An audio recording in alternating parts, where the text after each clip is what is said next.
friends? Friends? We've only gone out together 3 times, and already you're telling me you just want to be friends? You never gave me a chance, and for that, you'll fry like a pork sausage. Not that I don't like you, it's just that, well, you're too nice a guy, I guess. I think I'd rather go out with someone more unpredictable.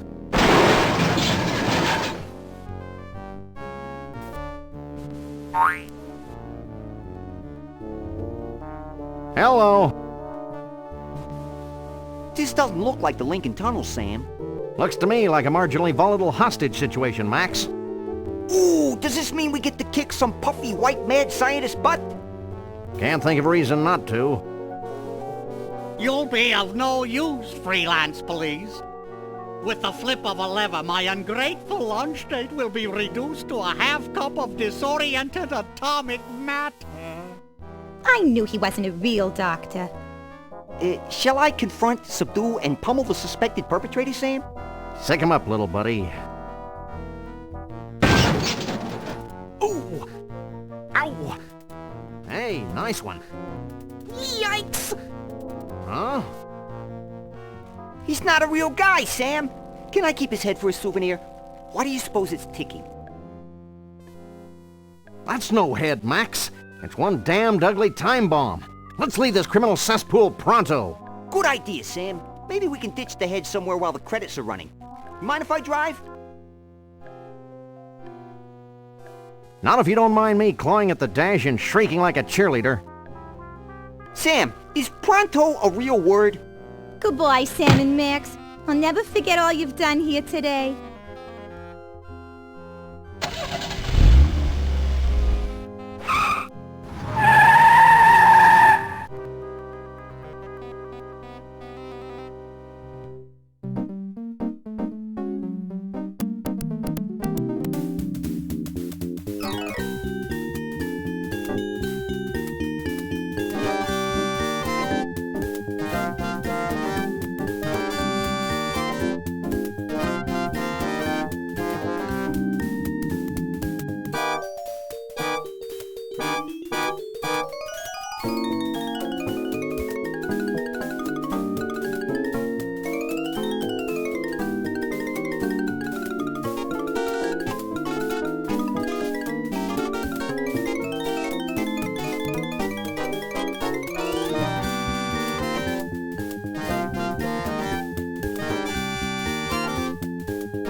Well, that was a pleasantly understated credit sequence.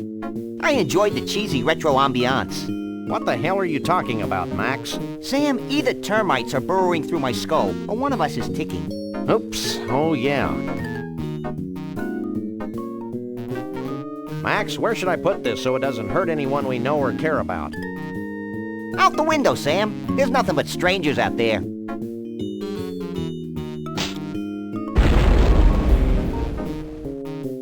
I hope there was nobody on that bus. Nobody we know, at least.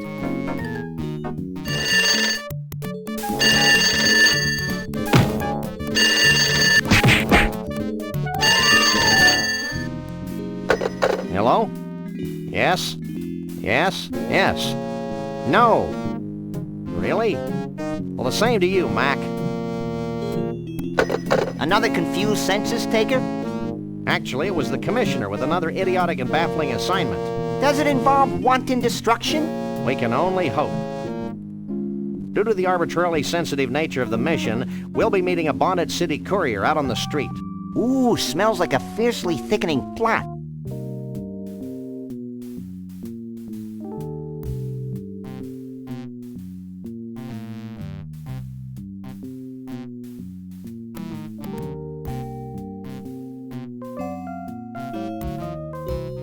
I can't use these things together. I can't use these things together.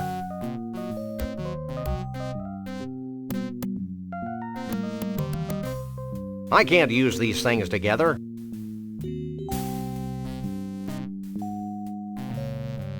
I can't use these things together. We've been through a lot together, this TV and I. All our money is invested in that rat hole.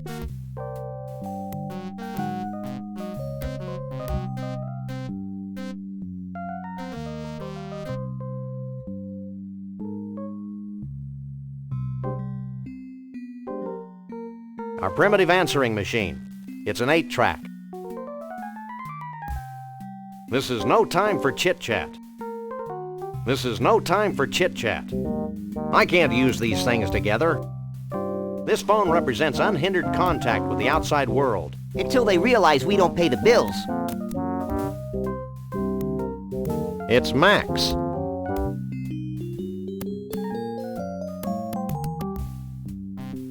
Are you as confused as I am? More so. I'm excited. Who isn't?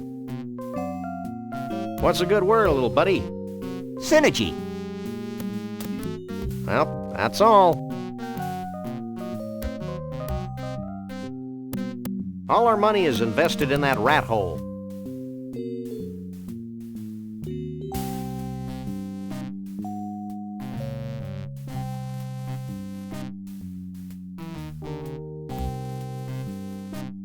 It's Max's roach farm.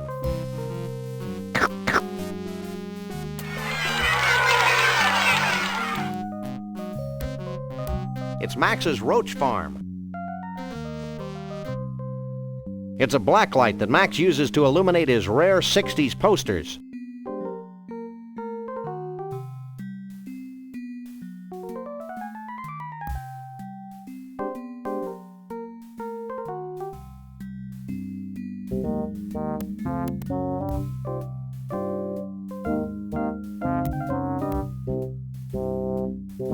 Vertical silverware storage.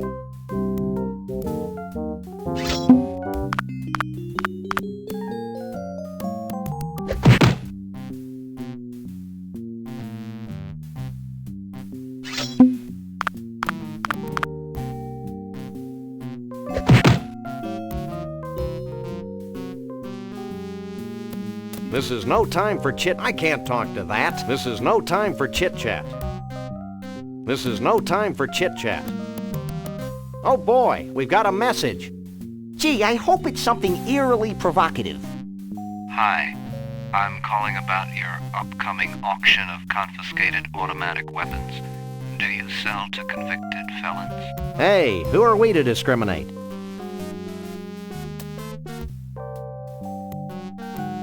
This is no time for chit-chat. Nobody's left a message.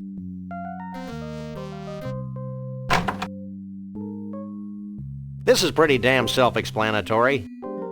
One mighty fine light switch.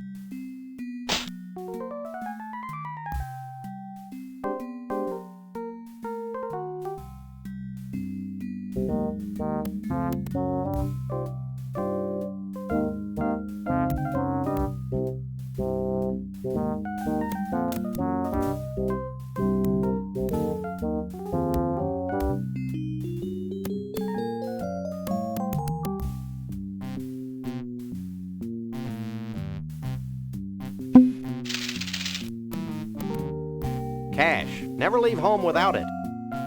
Yeah, we may need it to bribe slippery government officials.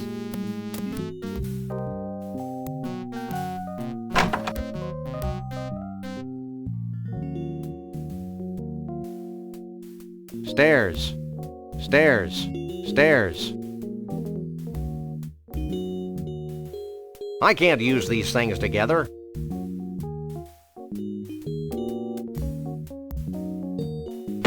So, you want a piece of me, huh? Well, take a piece of this. Brutal. But very true to life. And here's one for your old man.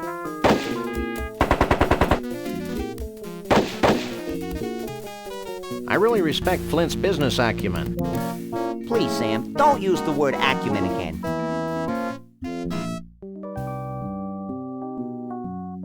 Guess he had it coming to him. Gratuitous acts of senseless violence are my forte.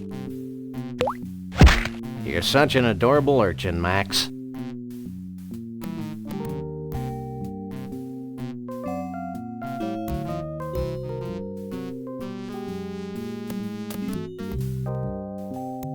Stairs, stairs.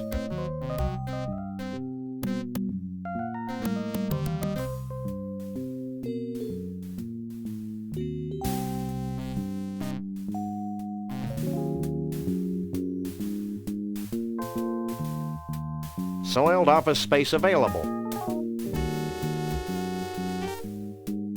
Just a bunch of intoxicated pigeons. Bosco's guns, liquor, baby needs. I see that old Mr. Bosco's generously giving away his profits to the underprivileged ski mask-wearing youth of the neighborhood again. Somebody's been ripping off the U.S. Postal Service. Really bad food. I love this car. You're a sick puppy, Sam.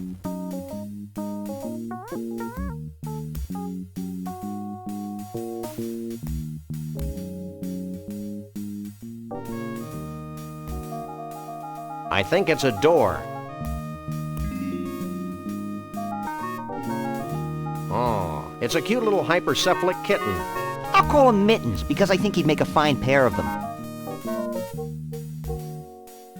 Vehicles will be stolen. No way. I won't pick that kitten up. I don't know where he's been.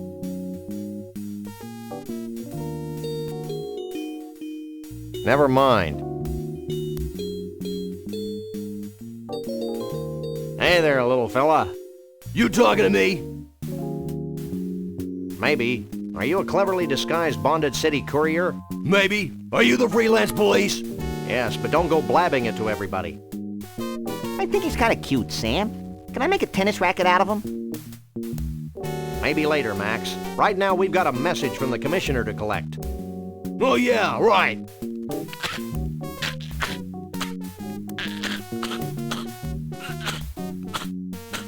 Sorry, guys. I swallowed your orders for safekeeping. But now I can't seem to hawk them back up. I just love to turn this guy inside out. Oh, that gives me an idea.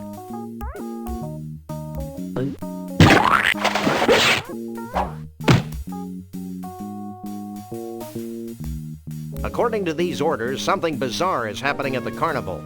I thought that was the whole point. Maybe we should check it out when we've got nothing better to do, like any time.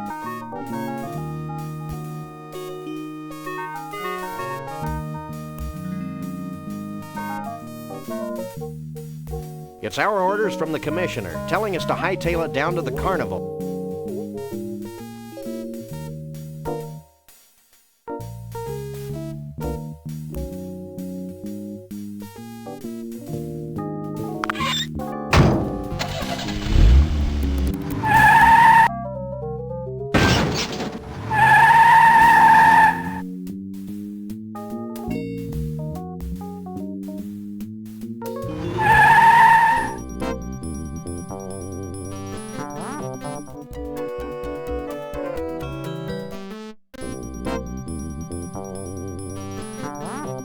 It's one of those jumbo-size all-you-can-drink Snuckies cups. It's almost as big as my head.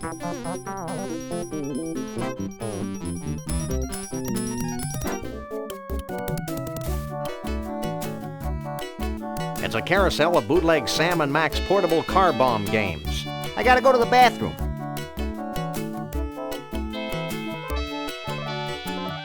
It's a shelf full of Snucky's crap.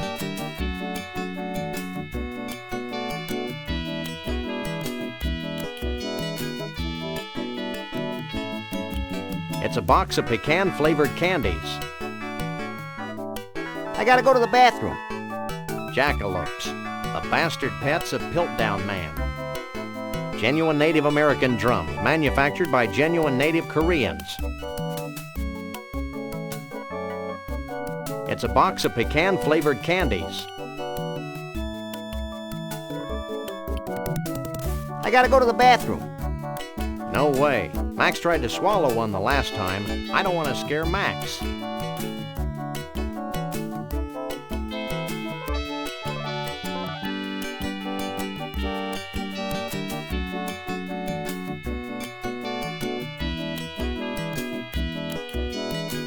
I gotta go to the... He really loves his ice cream. He's one hell of a soda jerk. He's one hell of a soda jerk. I gotta go to the bathroom. Are you in charge here? Don't I wish? I'd have to go to Snucky U for another 6 years before I could run this place. But enough about me. What can I do for you? Snucky U? That sounds exciting. Or at least distracting. Oh, it is! Snucky U is where all Snucky's employees are sent to learn the ins, the outs, the ups, the downs, the overs, and the unders of the amazing gastronomical and cultural phenomenon that is Snucky's. Fascinating. No, it's not. Humor him. At Snucky U, we're given intensive courses in patty pounding, choosing the right button for soft drinks, and the all-important pickle jar opening. I had no idea you were so rigorously trained. Hey, I can open any jar in the country. Cool. No, it's not. Now, how can I put all that Snucky U training to use for you? Are you sure Snucky U's not in the Bowl Coalition?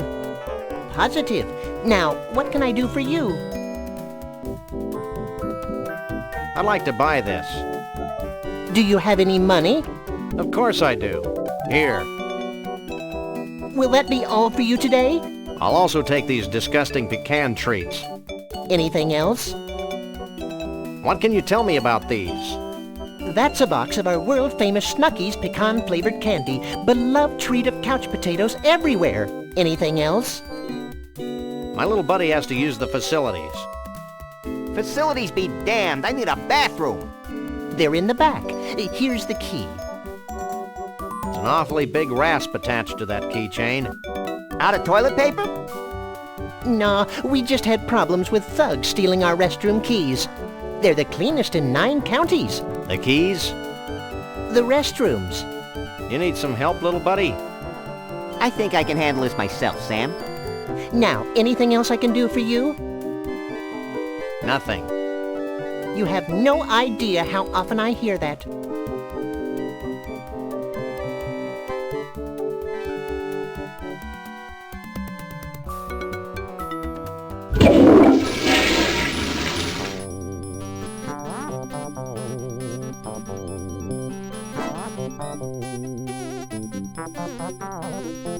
I can't talk to that.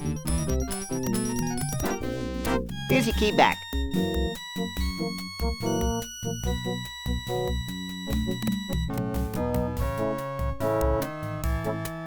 Are you as confused as I am? More so. Why is this game called Car Bomb, anyway? To avoid getting the pantsuit off us. But you don't wear any pants. Don't remind me. You're looking hale and hearty, little buddy. I'm a coffee achiever, Sam. I didn't always want to be a cop, you know. Me neither. I wanted to be a Hun. Well, that's all. I gotta go to the bathroom. It's a carousel of bootleg Sam and Max portable car bomb games.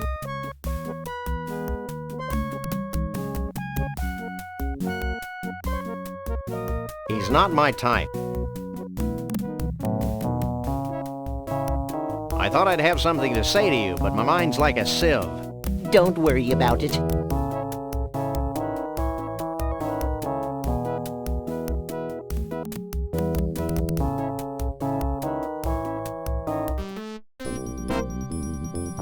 If Max spontaneously grew antlers, he still wouldn't be this ugly.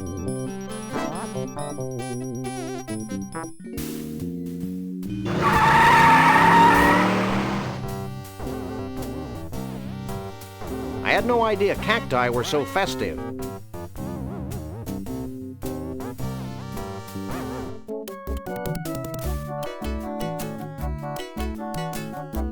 It's a carousel of bootleg Sam and Max dress-up books. I gotta go to the bathroom. It's a shelf full of Snooki's crap. It's a shelf full of Snooki's crap. Jackal. I don't indiscriminately use people, except Max. Are you in charge here? Don't I wish? I'd have to go to Snooky U for another 6 years before I could run this place. But enough about me. What can I do for you? I'd like to buy this. Do you have any money? Of course I do. Here. Will that be all for you today? That'll be all. Anything else? What can you tell me about these? That's a box of our world-famous Snooki's pecan-flavored candy, beloved treat of couch potatoes everywhere. Anything else? My little buddy has to use the facilities. Here's the key. You need some help, little buddy? I think I can handle this myself, Sam. Now, anything else I can do for you? Nothing. You have no idea how often I hear that.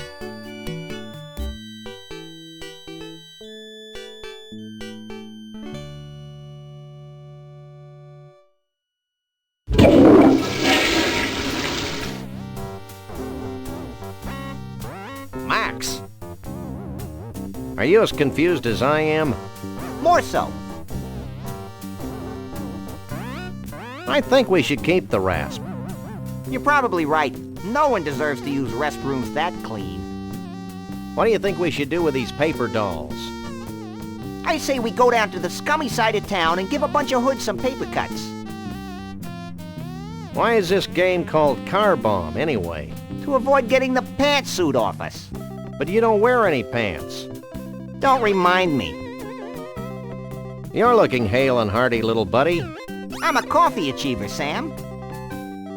Well, that's all.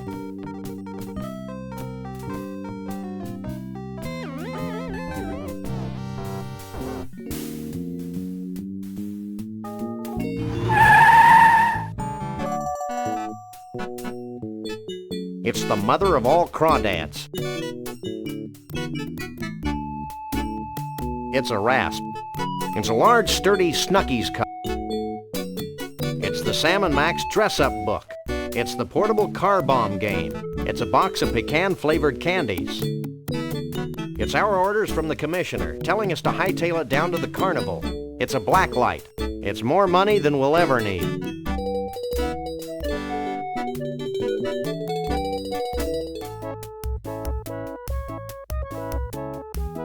It's a carousel of bootleg Sam and Max paint-by-number books.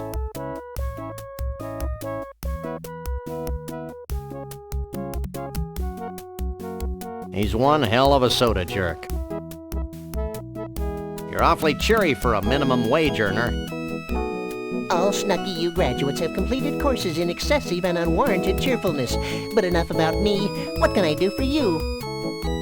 I'd like to buy this. Do you have any money? Of course I do. Here.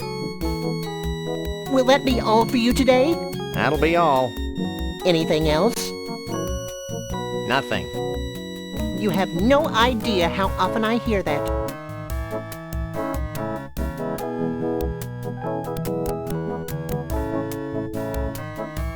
It's a shelf full of Snooki's crap.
Tall nation and blimey, he ain't here.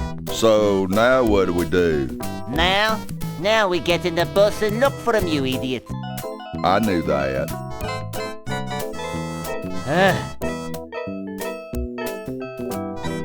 Get out of Mr. Bumpus' way, ye partially clad varmints. Who was that? I don't know, but if it weren't for the carefree innocence of this carnival, I'd be breaking his kneecaps. You're a demonic little imp, Max. Cushman Brothers Shows. It's Max.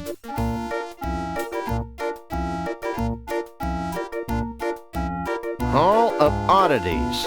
Weird. Creepy.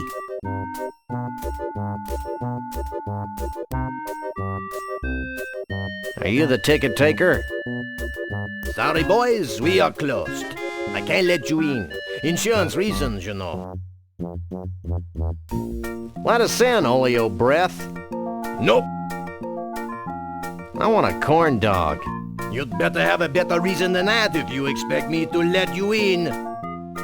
Who are those misanthropes at the gate? Which misanthropes?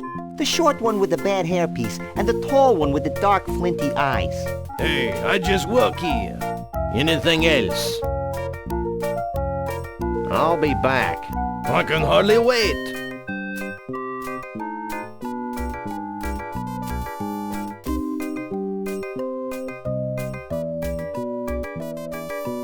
It's the official bootleg Sam and Max paint-by-number book. Check this out, Jack. We're the Freelance Police. Here's our authorization to be here. Now let us in before we replace you with a cheap renewable fuel source. Let me run this by the boss.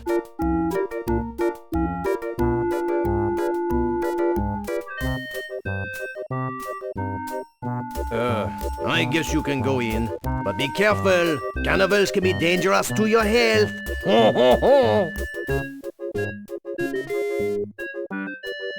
That was needlessly cryptic. I'd be peeing my pants if I wore any. Everything seems to be in order here. Sam, look over there. How dare you call in the authorities without consulting me? Well, I tried talking to you, but you were off wallowing in your own self-pity. Yeah, but It's them. Hi, I'm Shep Cushman, and this is my brother Burl. Welcome to our carnival. what's left of it? I'm Sam. He's Max. We savagely protect the rights of innocents. Even cruelly twisted ones such as yourself. Selves. Whatever. Well, you sound like just the guys to solve our little problem. Walk this way.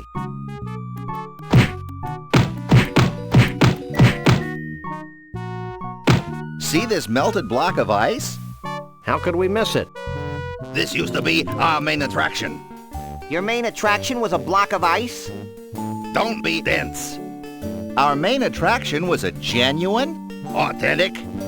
real life, Bigfoot. on ice. Hey, let me get this straight. You want us to go traipsing all over the country looking for a soggy Bigfoot? I've never been traipsing before. Does it hurt? But Bruno must be returned to us. He's a brutish, ignorant beast with no sense of right or wrong. Hey, who isn't? Besides, he's kidnapped our second main attraction. Is that the block of ice? No, it's Trixie, the giraffe neck girl from Scranton. She disappeared at the same time Bruno did. We can only assume that the monster took her when he made his escape. I guess Max and I could search for your missing freaks, but we'll need free run of the carnival to look for clues. Yeah, and free corn dogs, so we can uke all over ourselves. No problem. Here's an all-day free pass. Leave everything to us, and we'll have those abominations of nature back in your protective care before you can read the Koran. Didn't he fight Godzilla?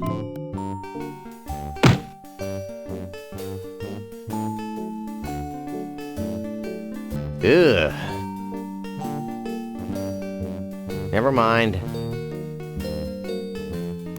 He looks delicious. Hi?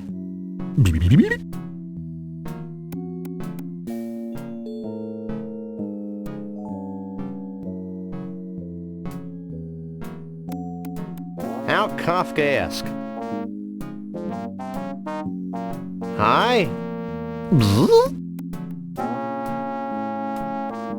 Jesse James' severed hand. And it's still twitching.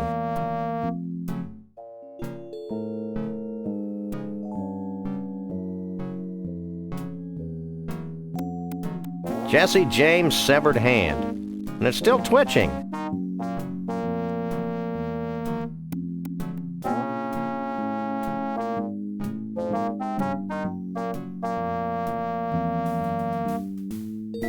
So this is what happens to unsuccessful third-party presidential candidates.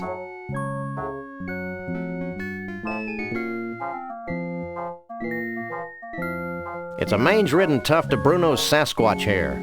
I think it would make a swell toupee for balding computer programmers. Don't be stupid, Max. Ugh. He's not my type.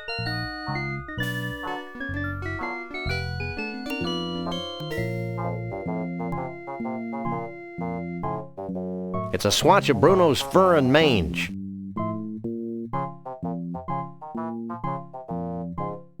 Hey, Cushmans! What do you want?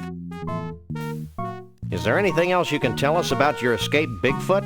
Well, He's our Bigfoot. He's escaped. He's a menace to society. What more could you possibly need to know? He's right, Sam. I don't think my colossal head could retain any more knowledge. What can you tell us about Trixie? she's a very caring, sensitive young woman. If you care about that kind of stuff. She used to sing folk songs to the other freaks in her trailer. You ever heard a Scrantonese folk song? No. You don't want to. Oh, there was one other thing. She likes her men like the Statue of Liberty. Green and rusty? Tall and dense. Who are those guys we bumped into out by the gate? What guys? One was a short guy with big hair. The other one was a tall guy with big hands. Oh, you must be talking about internationally renowned recording star Conroy Bumpus. And his assistant, Lee Harvey. Bumpus? Who's Conroy Bumpus? He's a loon. Insane. And a country and western singer to boot. He actually wanted to buy Bruno and Trixie from us. Boy, was he steamed when he found out that we didn't have them anymore. Well, it's back to the Bigfoot hunt.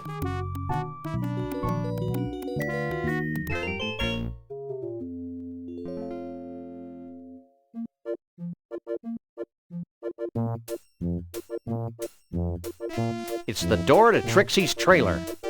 That sounds like a country western song, Sam. I can't pick that up. I'd better do something about that padlock first. It's one of those locks you can shoot a bullet through. I can't use these things together. I can't use these things together. It's a wholesome whack-a-rat game. It's one of those impossible-to-win carny games that have been ripping off the American consumer for decades. I love capitalism. It's a fishbowl magnifying lens. My head's already shaped like a fishbowl.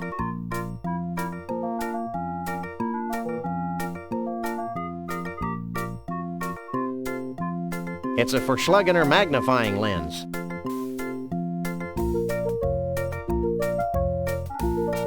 It's out of order.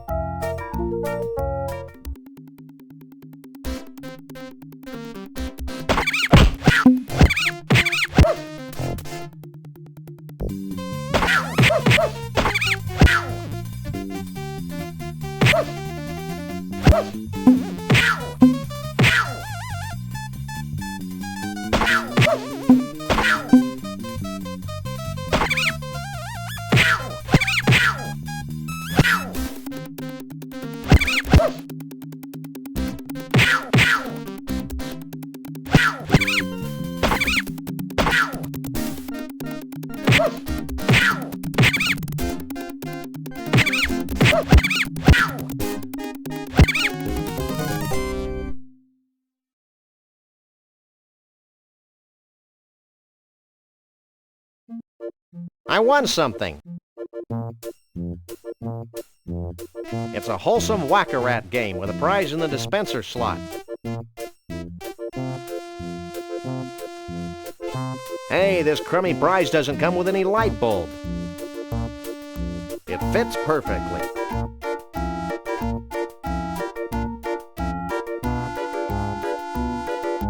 No, really, I can't pick that up. I think the lock's already being used to keep me from entering that trailer.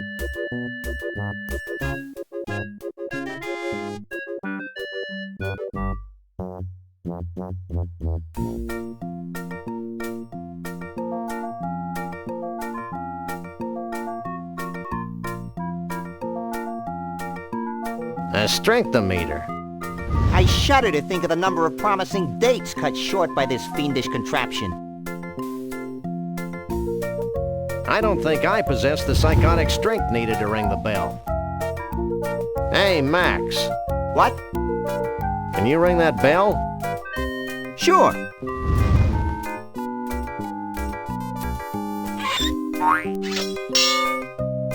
You're my hero, little buddy.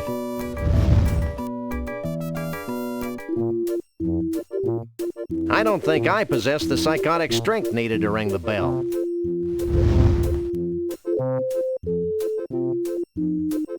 Holy cripes on toast! Nothing personal, but you're the single ugliest thing we've ever seen. Well, there was that computer game developers conference.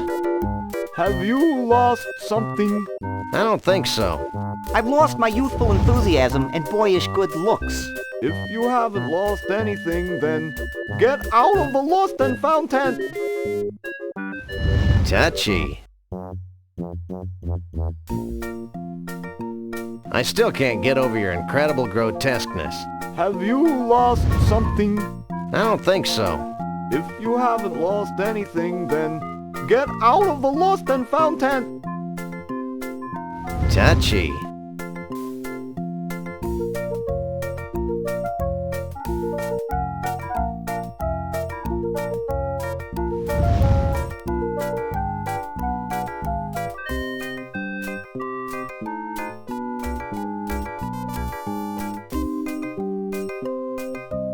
I bet they have 4 or 5 accidents a year on this ride.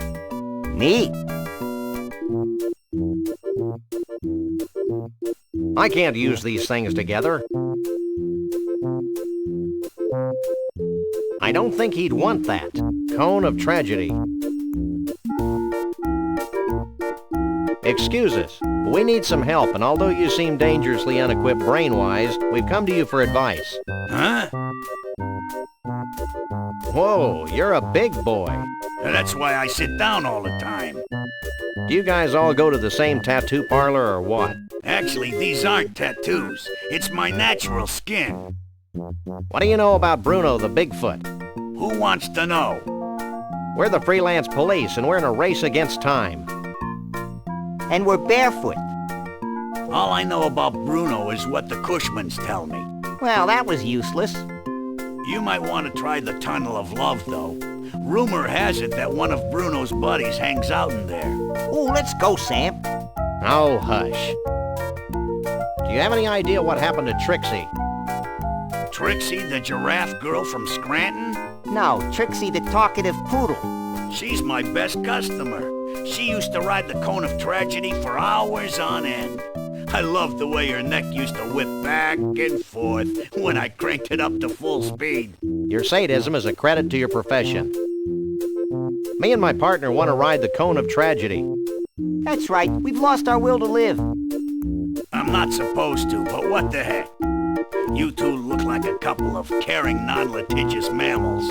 Strap yourselves in, and I'll turn on the cone.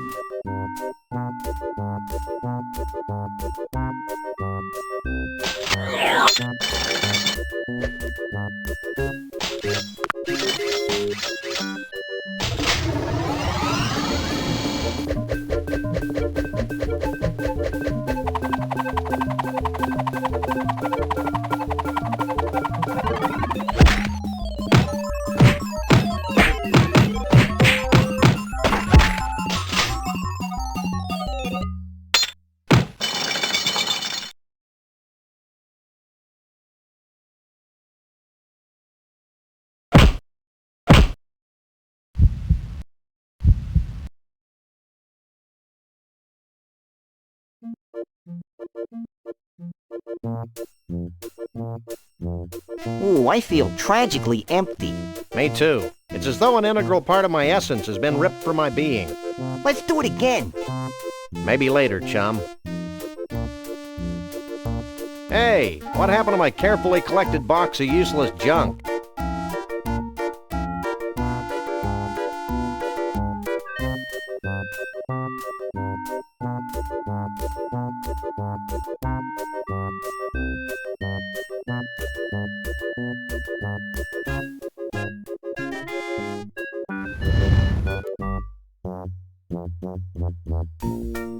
I still can't get over your incredible grotesqueness. Have you lost something? I've lost a whole bunch of neat junk. Have you got a claim ticket? Well, no, but... Do you think we let just any dog-faced guy in a suit come in here and take stuff? Come back when you've got a claim ticket. Touchy.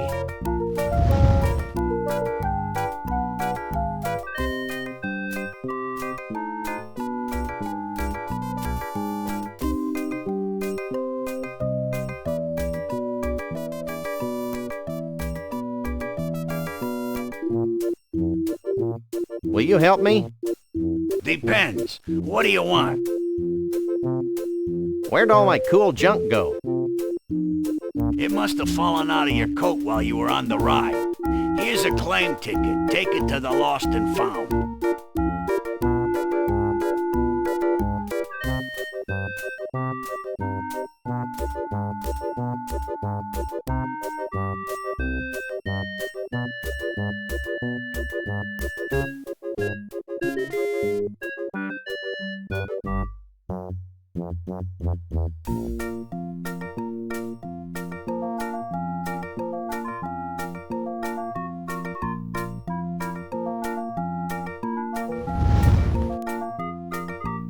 I still can't get over your incredible grotesqueness. Have you lost something? I've lost a whole bunch of neat junk. Have you got a claim ticket? Sure. Wait here while I search through the back room. Well, here's all the stuff we've collected off the Kono tragedy today. It's all yours. I feel whole again.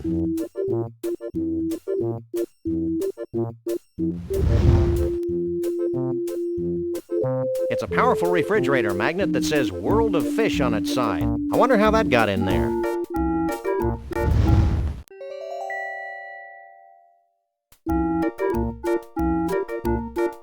It's a Verschlegener magnifying lens.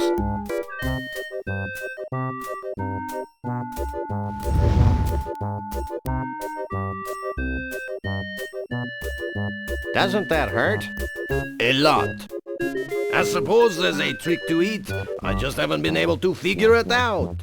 Your ineptitude gives hope to all of us further down on the food chain. Is there anything else I can do for you? I bet you can't make your flames reach the top of the tent. Watch me, Jojo.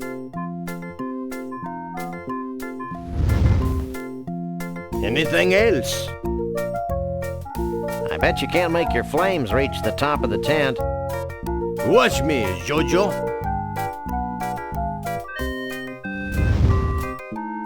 Anything else? I bet you can't make flames shoot out of your butt. Take a hike. Amateur. Did you ever talk to Bruno before he escaped? How could I? He was in a block of ice. What do you know about Trixie? Absolutely nothing. We never talked to each other. Ever. Are you sure you don't know anything about Conroy Bumpus? He's a country singer, right? Sorry, but I don't know much about him. I'm more of a Mambo fan. Anything else? Nah. Good.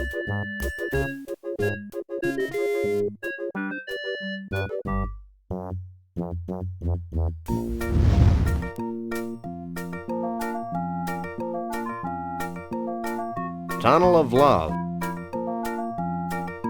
I think this is the proverbial ugly swan that used to be a beautiful duckling. Want to ride the tunnel of love? Yippee!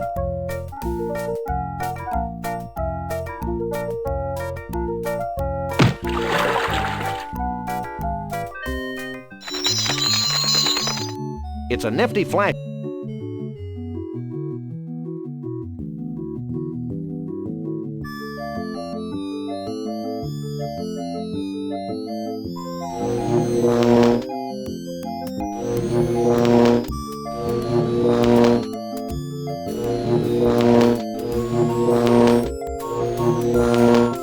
It's my little button. That's probably a good idea. I should have tried. That's probably a good idea. I should have tried it sooner. That's probably a good idea. I can't pick that up from here. I can't use that from here.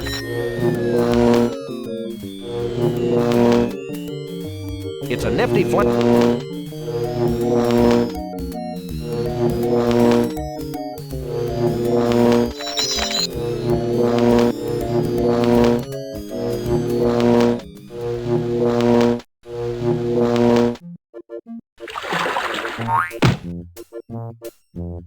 Well, that was fun.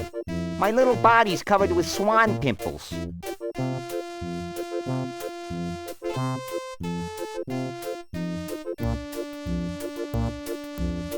Are you as confused as I am? More so. You're looking hale and hearty, little buddy. I'm a coffee achiever, Sam. Why is this game called Car Bomb, anyway? To avoid getting the pantsuit off us. But you don't wear any pants. Don't remind me. What do you think we should do with these paper dolls?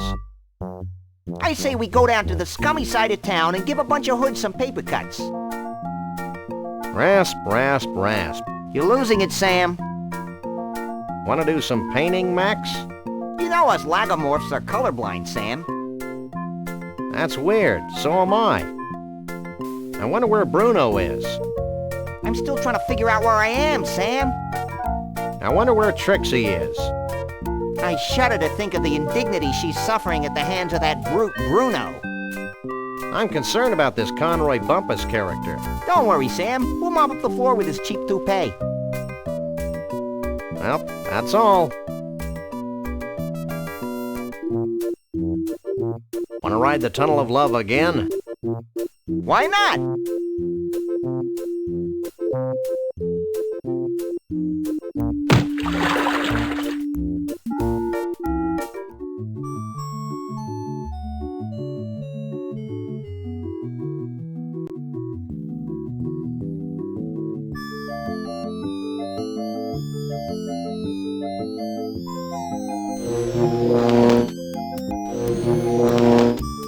It's my little button.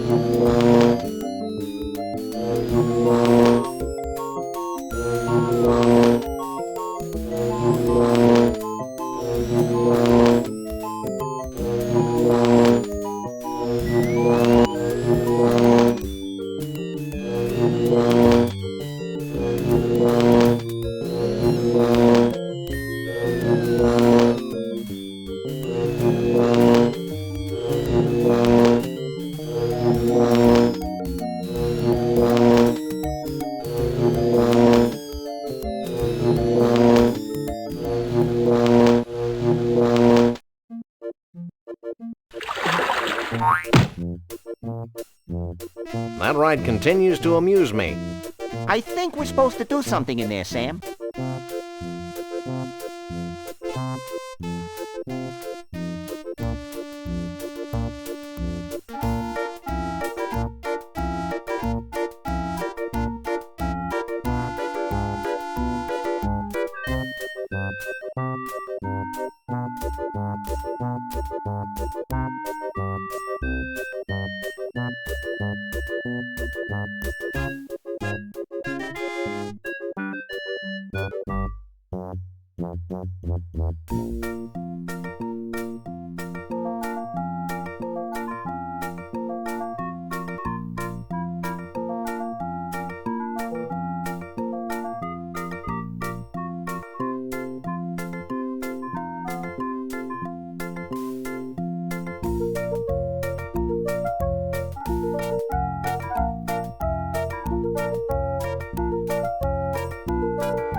Let's ride the TOL again.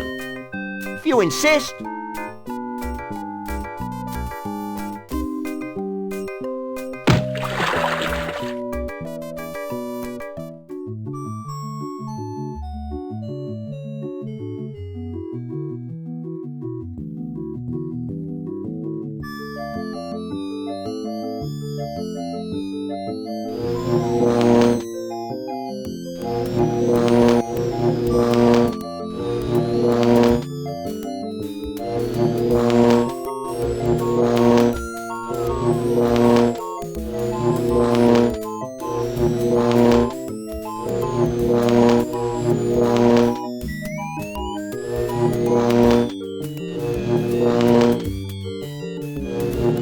I can't use these.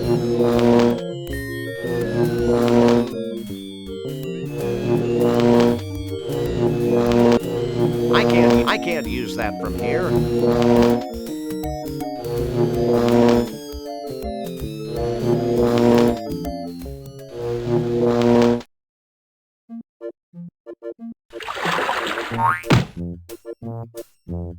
I'm beginning to get frustrated. I'm sure there's something there.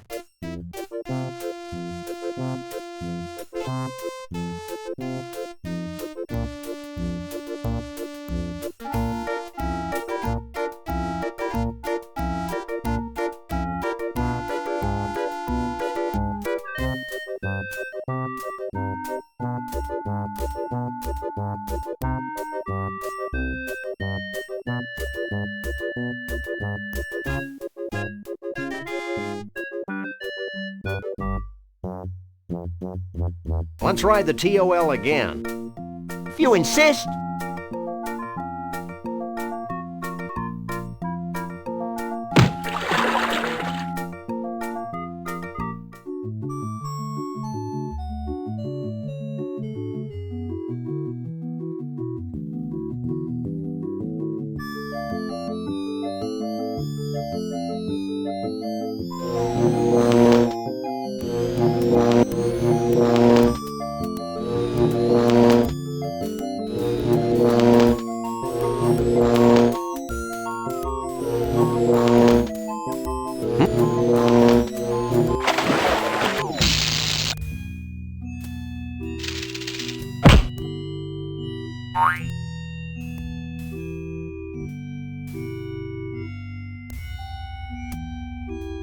I can't walk through this. It's Max. It's Max. Get off of there, Max. Why? Check this out.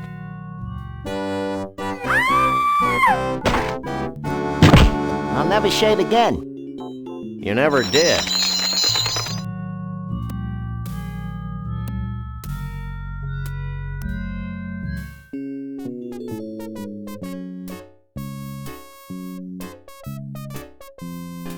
This looks like the Tunnel of Love reset switch. Just like at the bowling alley.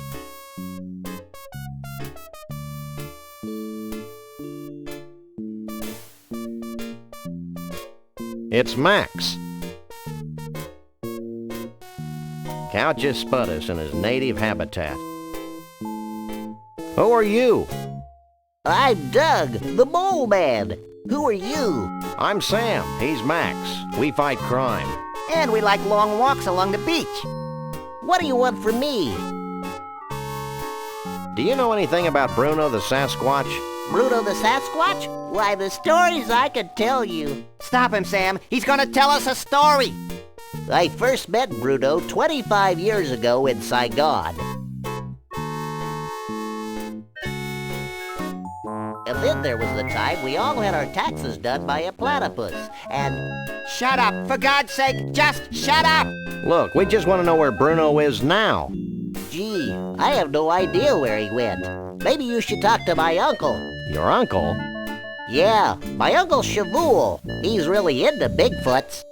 When I was a kid, he used to tell me stories about giant Bigfoot parties, where all the Bigfoots of the world would get together and dance Bigfoot dances, and... That's great, kid. Where can we find your uncle? I don't know. He disappeared a short time after he helped build the largest ball of twine on Earth.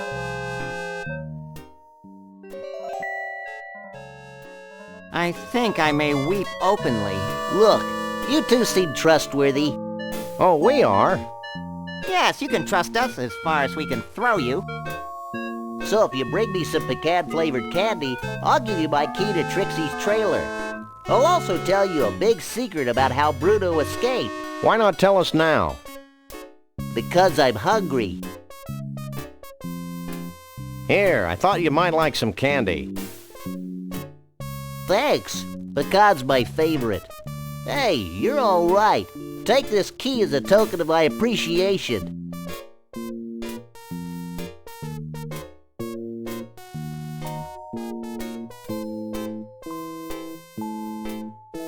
Wow, this is some key. Okay, Sam, let's get the hell out of here. Wait, I've got a great story you should hear. Keep it short, kid. My partner's got a low tolerance for long stories. Well, it all started the day before today. I remember it like it was yesterday. It's not widely known, but Trixie had fallen in love with Bruno. Every night, she'd sneak into the freak show tent and read to him what she imagined to be his favorite bedtime stories. She seemed as happy as a self-mutilated parody of nature could be.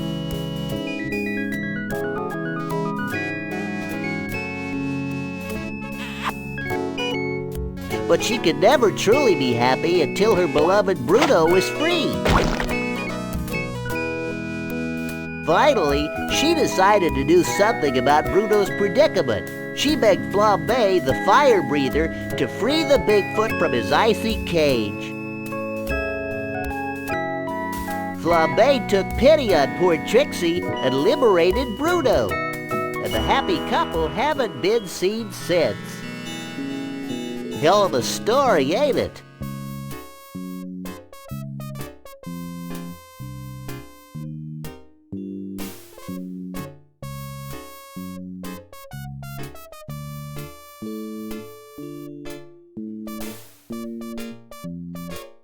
Hey, Spud.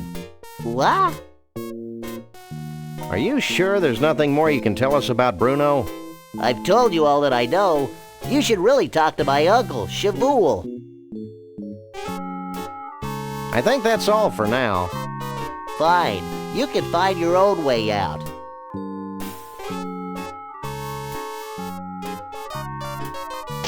There. That should get things running again.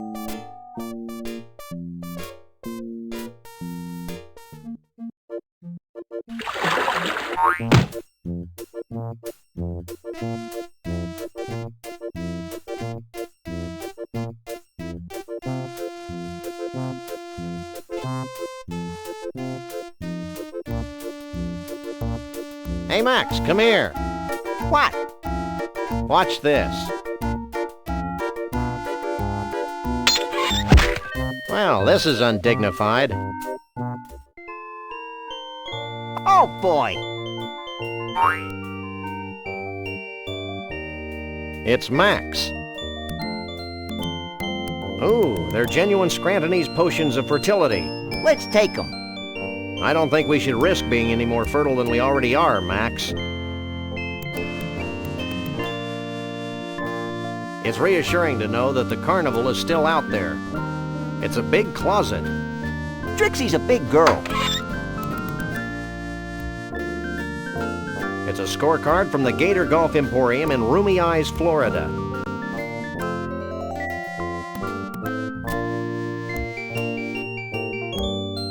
It's a hope chest. I hope it's filled with more gold than my poor eyes can stand. Hey, there's a neat costume in here.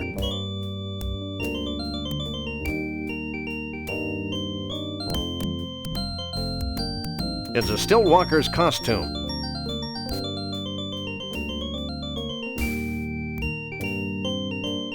It's a scorecard from the Gator Golf Emporium in Roomy Eyes, Florida. Hey, this means we can ride free all day. Does it say anything about corn dogs, Sam? Sorry, little buddy.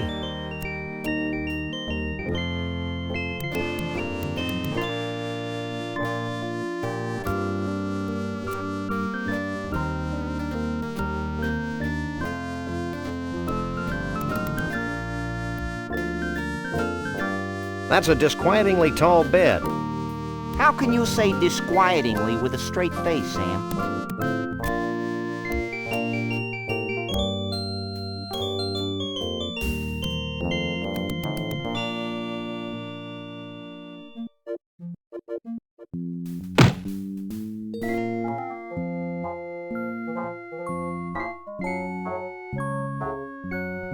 You know, I dated a Siamese twin poodle once.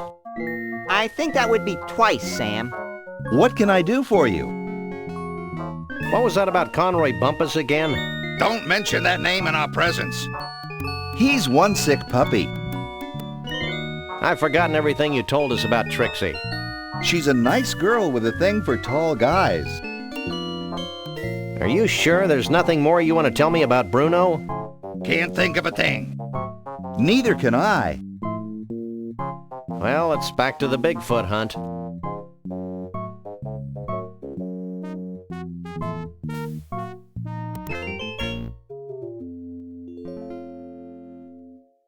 Bye. Can you please put on a shirt? No. Anything else? How'd Trixie talk you into freeing Bruno?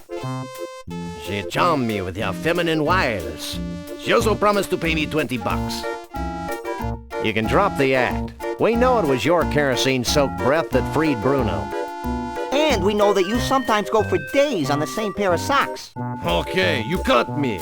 Just don't tell my bosses. Maybe we should rat him out, Sam. The thought of him out in the streets drinking lighter fluid seems somehow ironic.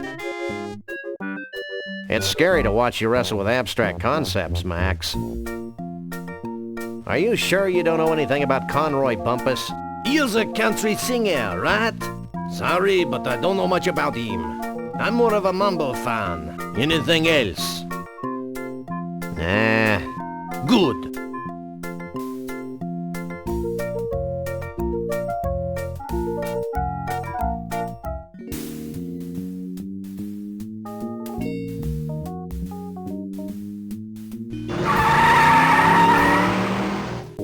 The world's largest ball of twine.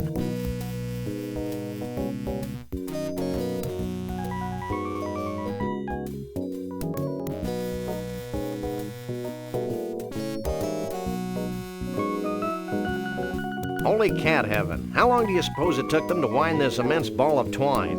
More importantly, how did they get it to stop rolling once it was all wound?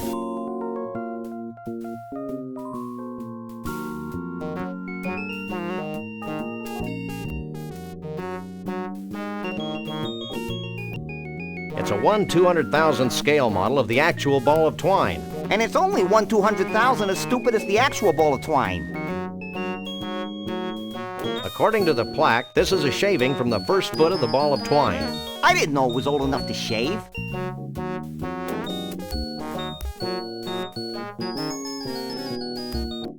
Now there's something you don't see every day. What the hell are you talking about, Sam? We dump our fish heads out the window all the time. Yeah, but these are halibut.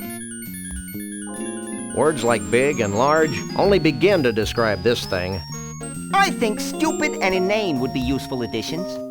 Not to mention grotesque. Fun facts about the world's largest ball of twine. If laid out from end to end, the ball would stretch from here to the far side of Jupiter. Also, scientists theorize that by 2053, the sheer weight of the ball will push the Earth out of its orbit, propelling our planet on a collision course with the Sun. Good thing my life expectancy is only 6 years. Way to take the short view, little buddy.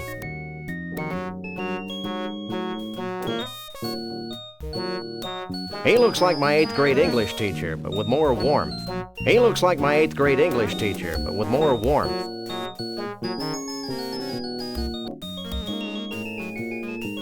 Shouldn't you be posing for a painting with a pitchfork? Can I help you? You haven't seen an 8-foot-tall woodland creature answering to the name of Bruno around here, have you? Are you talking about Bruno the Bigfoot? Yeah. He and a bunch of other Bigfoots helped build the ball of twine back in '56. Why, the stories I could tell. No! I've heard enough stories today. Have you seen Bruno recently? I haven't seen Bruno in 30 or so years. Is he in trouble? That depends on your definition. I like to use the one that involves spiny echidnae. Well, is there anything else I can help you with? What's with all the fish guts flying past the window? Those are leftovers from our last fish delivery. Our famous rotating restaurant has fresh fish flown in every day from the world of fish in Mosquitaville, Missouri. Has Conroy Bumpus passed through here? Who's that? He's a country western star gone berserk with power. I wouldn't know him if I saw him. I don't get out much. This ball isn't really made from a continuous piece of twine, is it? Yep, it's the longest piece of twine in the world by 92 yards.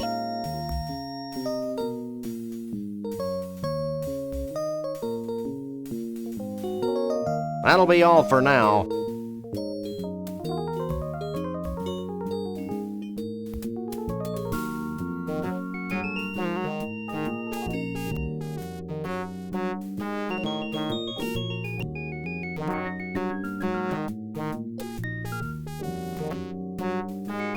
It's a tram launch leading to the Ball of Twine restaurant, and this sign points to the Twine Museum.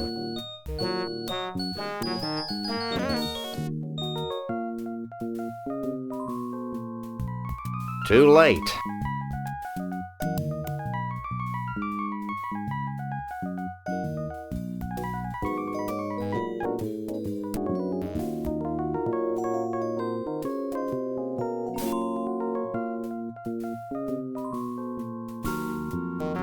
Take a leg, Max.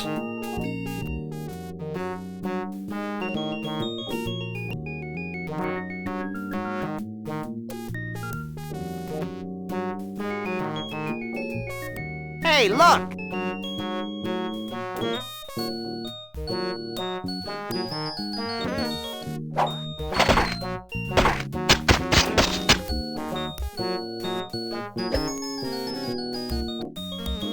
That's one long loose end. Too bad we can't reach it from this side of the deck. You always need a large piece of string in games like this. I can't reach that door from here.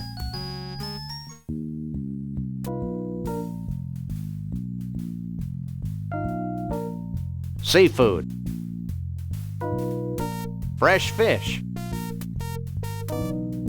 He looks safe enough. He looks safe enough. These exposed wires look like they're part of the restaurant control mechanism. They look like overcooked pasta to me, Sam.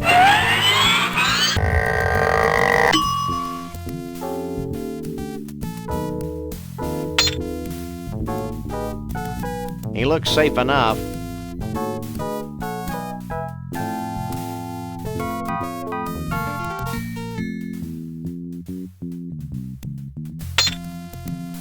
We gotta go.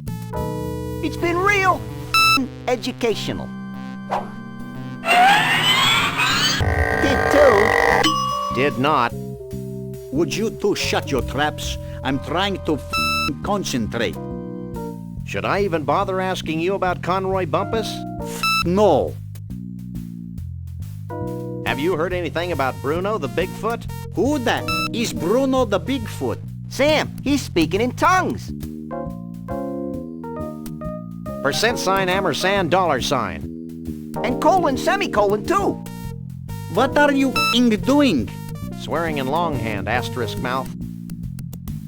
Hey, lay off the swearing. We're trying to appeal to kids. Get bent. What you doing? Using my telekinetic powers to bend my tools. Why? To help me fix the rotating mechanism on this diner.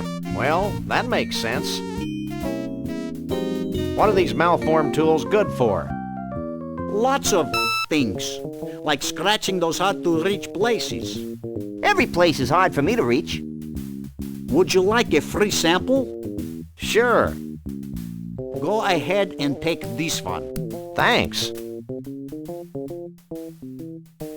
Well, bye. He looks safe enough. Fresh fish. I can't pick that up.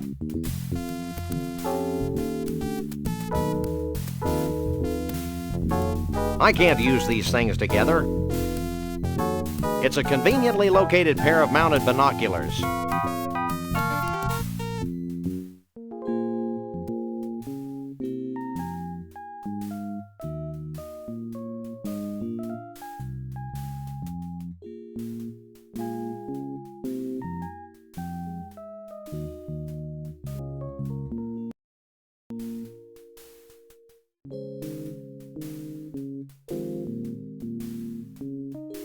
I'm sure this is somehow useful, but I'll be damned if I know how.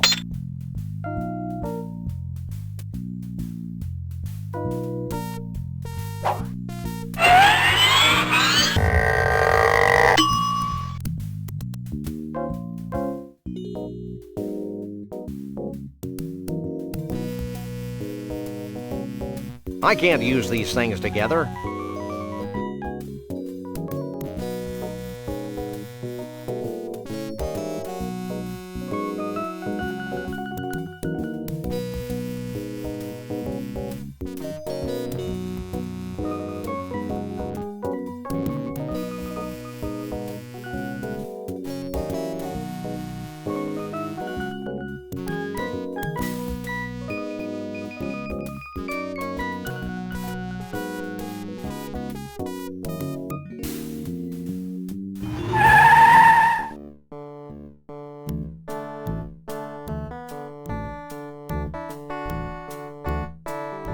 World of fish.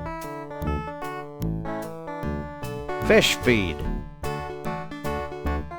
I hear a distant rumbling. You should have thought of that before we left.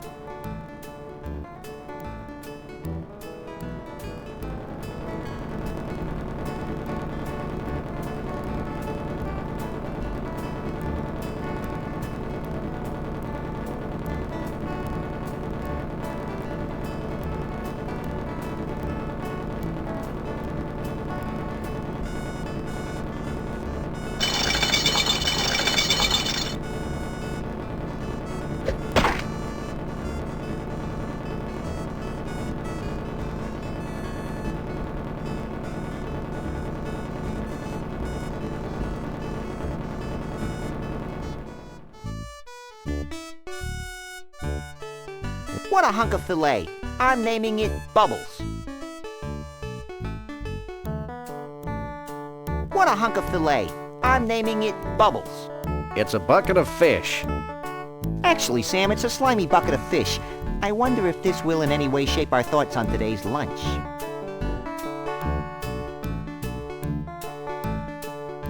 It's a big fish net.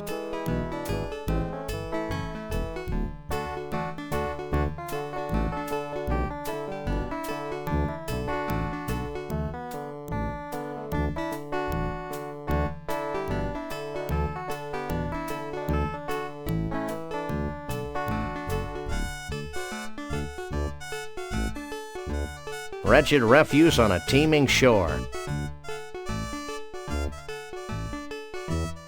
That's a large fiberglass fish. Wretched refuse on a teeming shore. What's going on here? What's going on? I'll tell you what's going on. I'm risking pneumonia standing in this creek. That's what's going on.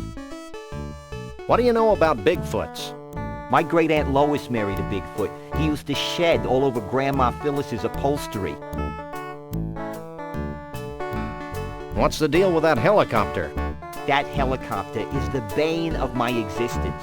Every time I catch enough fish to fill a net, the helicopter swoops down and carries the fish to the Ball of Twine Diner in Central Dis, Minnesota. How sad. I know. It's like being stuck in a Norman Mailer novel. Have you seen Conroy Bumpus? No, I try not to listen to country music. When I do, I usually have an uncontrollable desire to drink a lot of beer and do illegal things to farm animals. You too?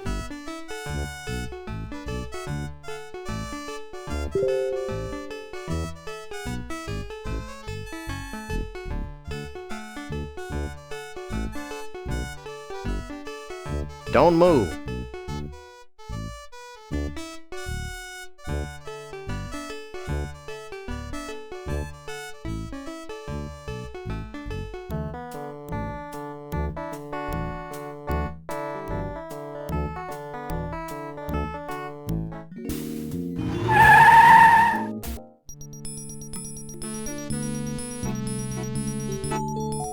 This would look great in our office.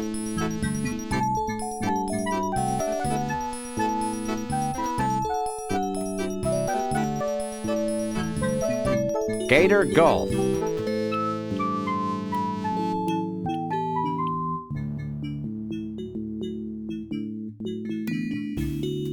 It's about time they closed this senseless, cruel, politically incorrect attraction. It was my favorite. It's Max.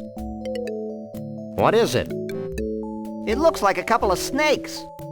Everything looks like a couple of snakes to you. He's repulsive, but I can't take my eyes off of him. Alligators and golfing together. It's brilliant. Ain't it? Wish I'd thought of it. Fact is, this place used to be a miniature golf course. Then, back in '89, the swamp flooded the whole shooting match, windmills and all. Next thing I knew, I had a half-submerged miniature golf course crawling with 10-foot-long gators. I hate when that happens. Tell me about it. So I turned the golf course into a driving range. Do you know what this thing is? That used to be my golf ball retriever. One of the gators bit the end clean off it. Until I get my new one, I have to get the golf balls out of the water manually. Isn't that dangerous? Take a look. So what kind of handicap does your average Bigfoot have?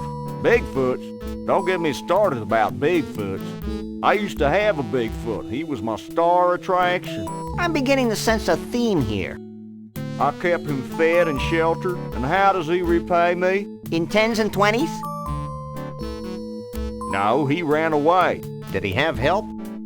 Well, someone must have given him that there acetylene torch to cut through his protective ankle wear. Protective ankle wear? Okay, shackles.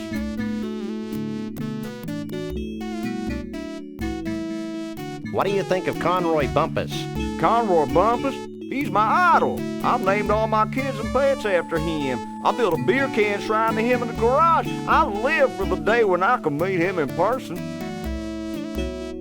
Why do you ask? No reason. Don't go anywhere. Where would I go?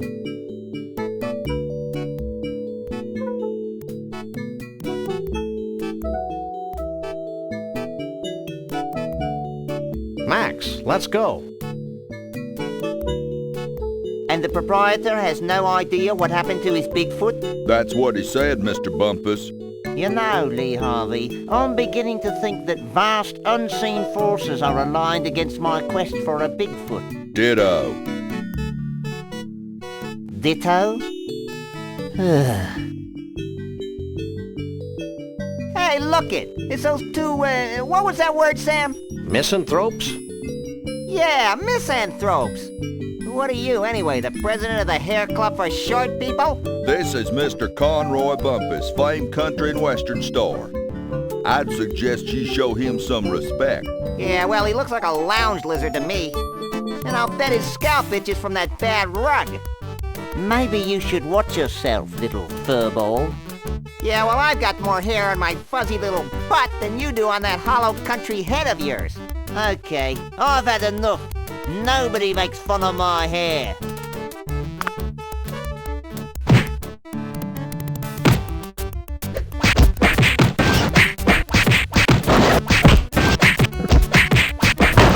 Hold still, you flea-bitten polecat.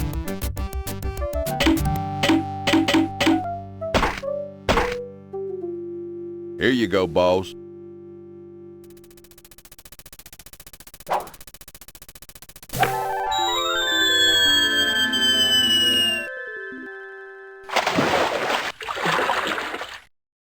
What a jerk. It's a nice 5-iron, though. Get me the hell out of here!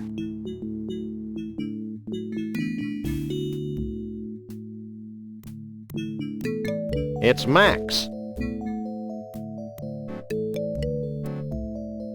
It's a bucket of golf balls. I'm scared, Sam.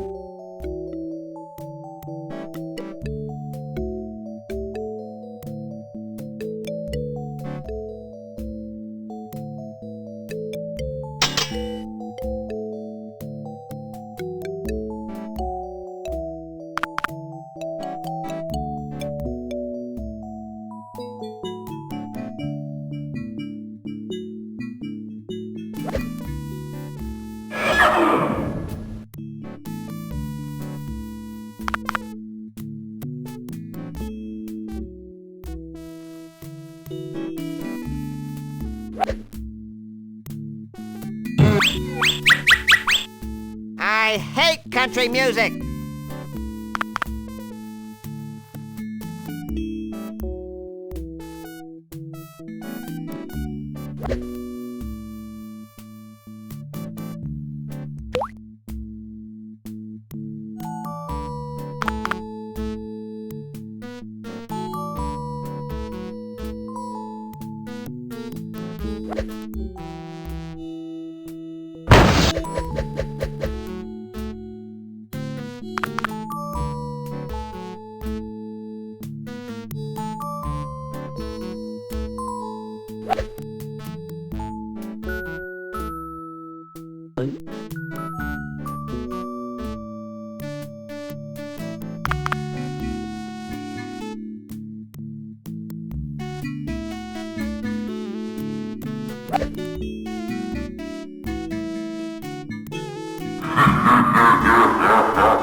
Hey! 4.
Hey, you've made a path across the driving range.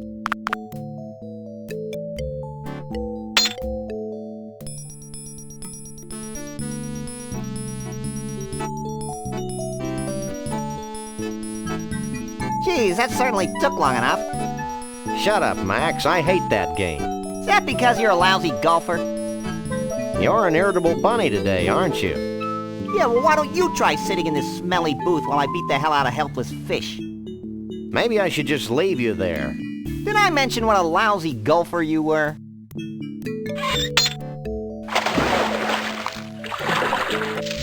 You suck, Sam.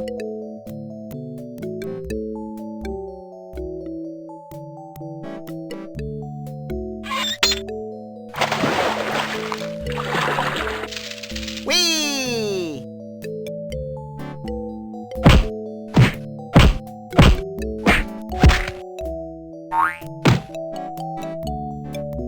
Hey, Sam! Hey, what? I found another sample of Sasquatch fur and mange in the booth, while I spent my young life waiting, just sitting there, in that horrible booth, waiting. Jeez, Max, get over it. Okay. Here, you carry it. I'd better. I'm not sure where you'd put it. That's none of your business, Sam.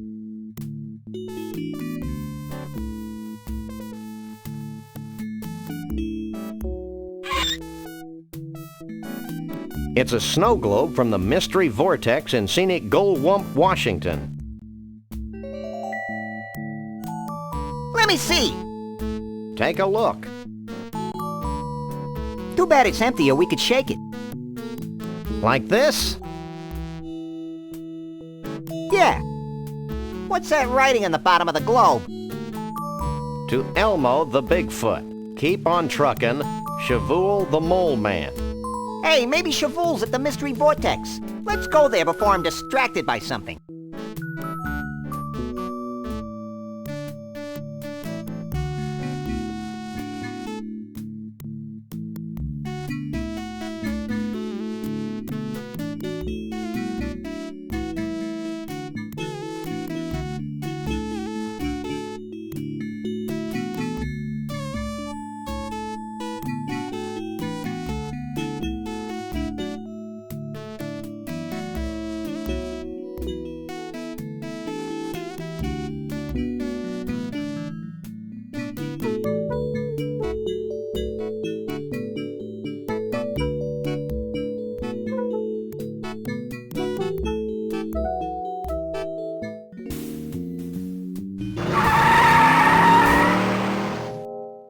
Sam, this place is making my head ping.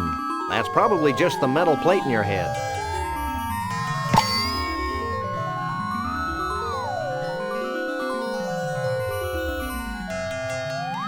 Who knows what makes these inanimate objects dance their infernal jitterbug? I do. I think they're controlled by a series of really big magnets under the Earth's crust. You're an ignorant dolt, Max. Mystery Vortex.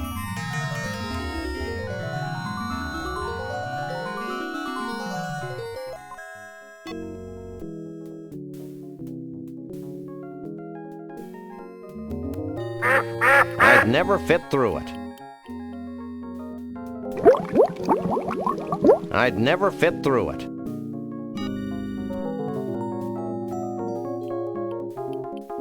It's a player piano. Don't play it again, Sam.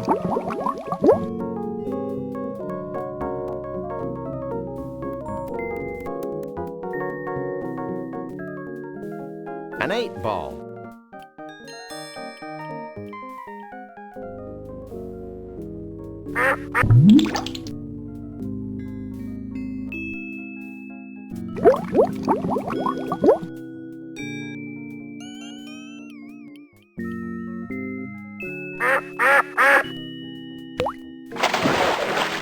That's a mirror.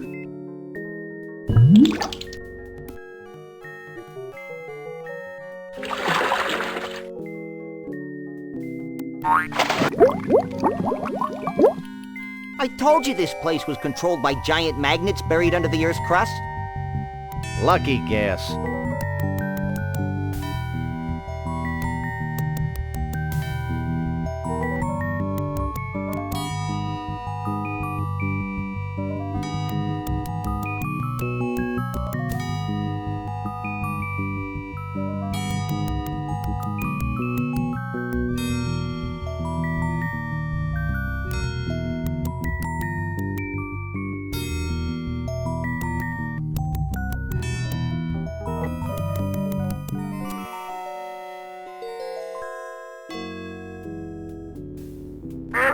It's a big door.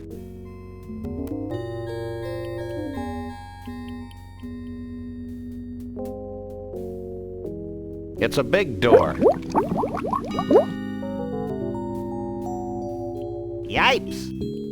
Gravity's taken a holiday and lost its luggage. That's not what I'm about to lose. I think I'm gonna throw up. Throw down. Whatever.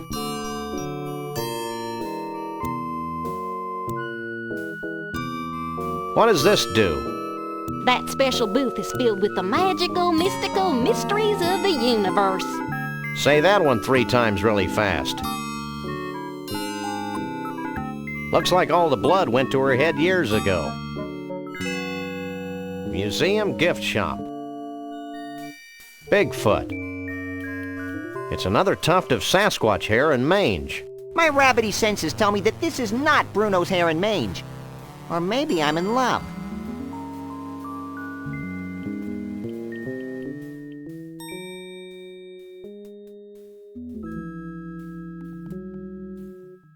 Can we try the vortex? Step right in.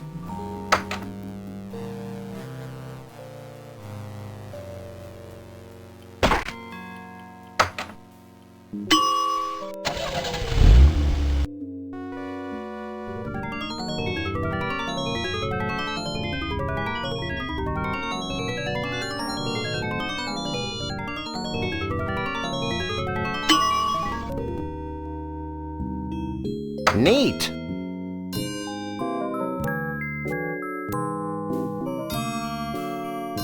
Stealth gib tuoba wonk oi odd taw? I'm upside down, cutie, not dyslexic. Oh.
I'm looking for a Bigfoot. You too? I used to have a Bigfoot in that block of ice over there. Yesterday, I stepped out to have my spine recompressed, and when I got back, he was gone. Spine recompression. Cool. Do you know who Conroy Bumpus is? Yes, and he was here looking for a Bigfoot. Then he got sick and had to leave. This place seems to have that effect on people. Do you sell any snow globes like this one?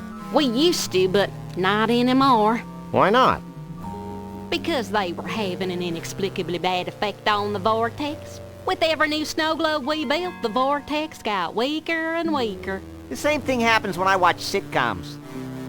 So we decided to discontinue the snow globes for financial reasons. I guess this means you don't have any snow globe stoppers. You got it. Are you feeling as mentally unstable as I am? More so.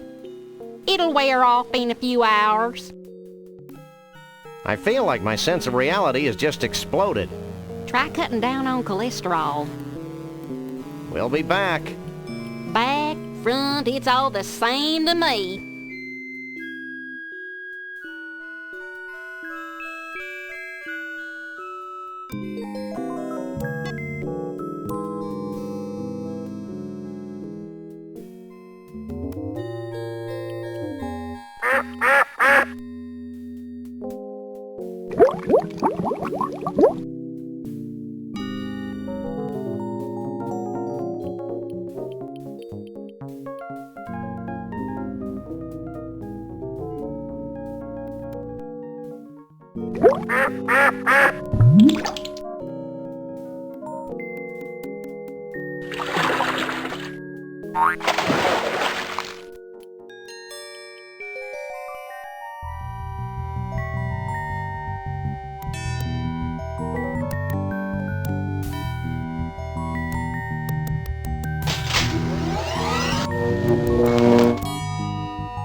becoming a ball of intellect. Let's hightail it out of here before we lose our corporeal bodies forever.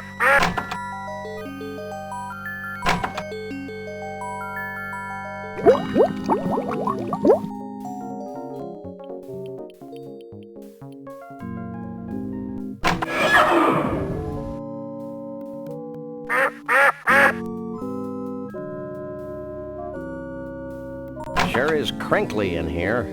Crinkly, but boring.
Who are you?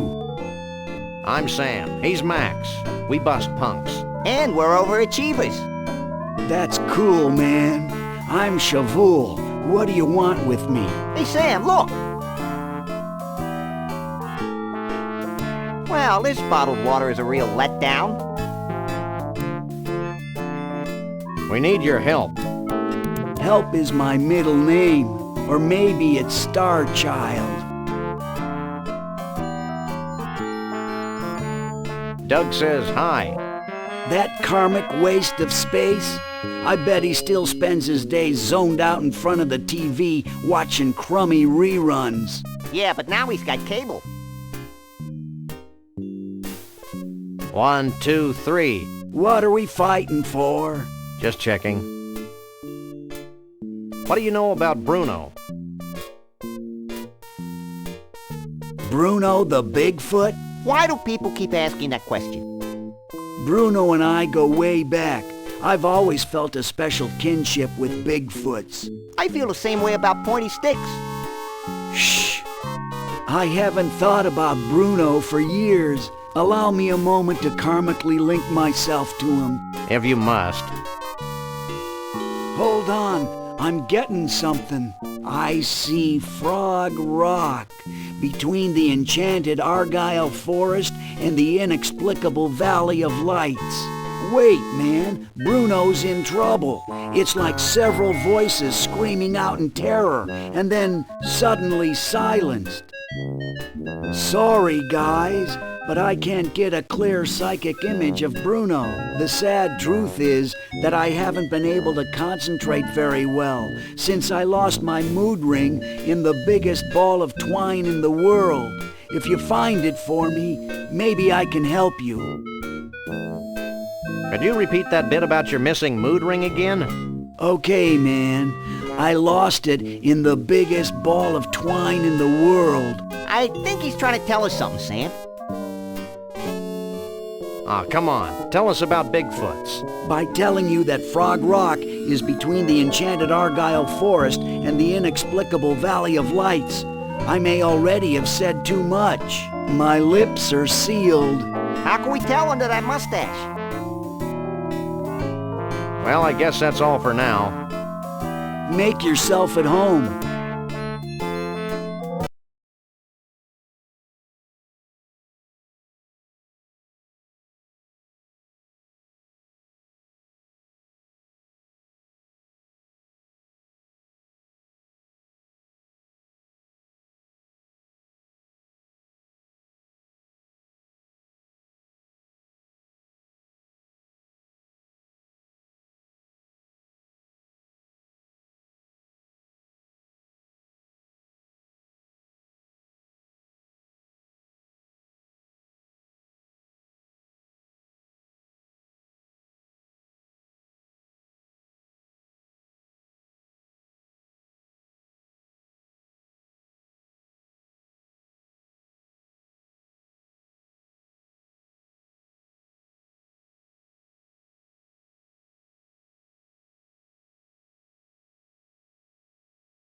I'm sure there's something interesting in there.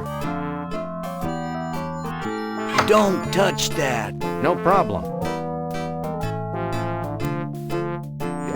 Refreshing.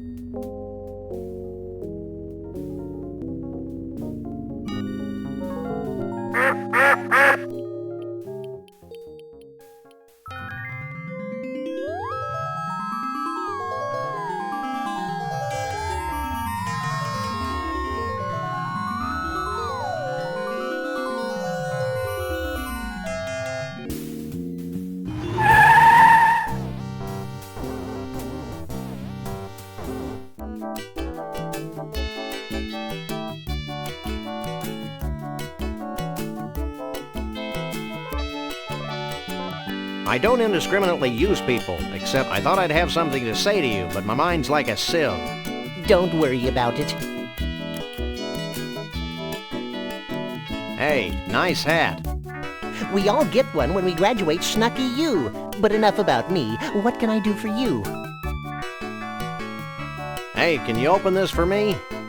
Sure, ain't a jar made I can't open.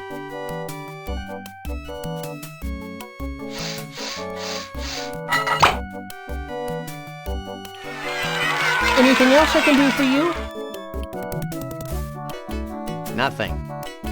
You have no idea how often I hear that.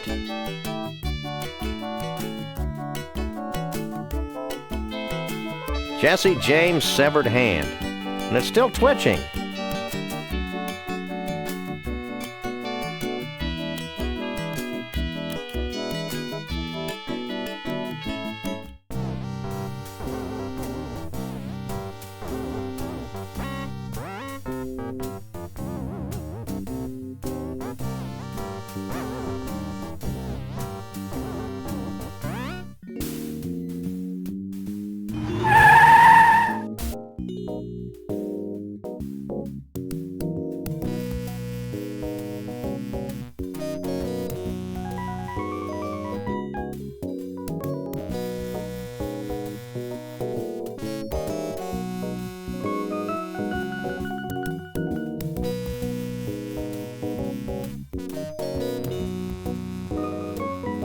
Shake a leg, Max.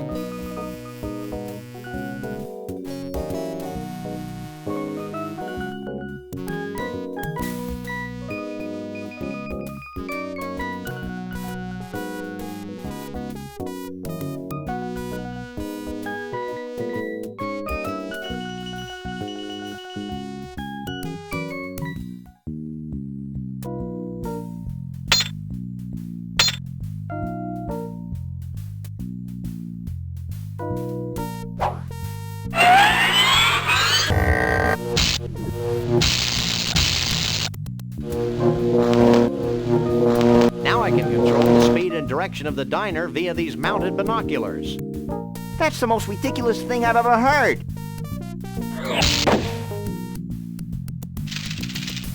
Maybe not.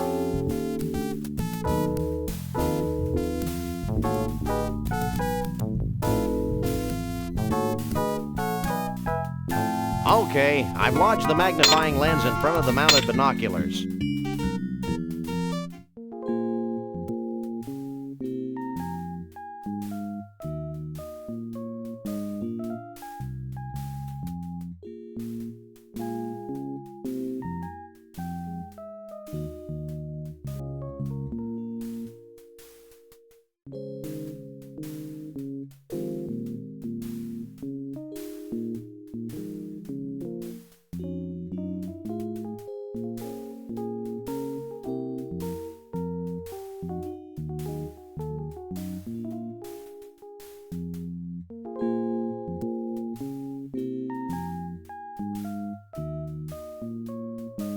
It's the inexplicable Valley of Lights. It's a rock.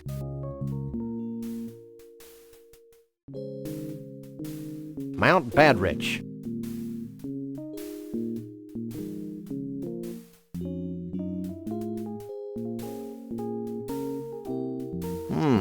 The largest stump in the world.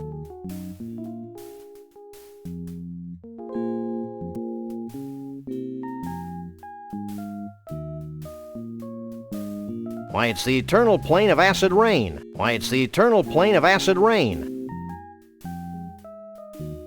It's a rock. That's the enchanted Argyle Forest.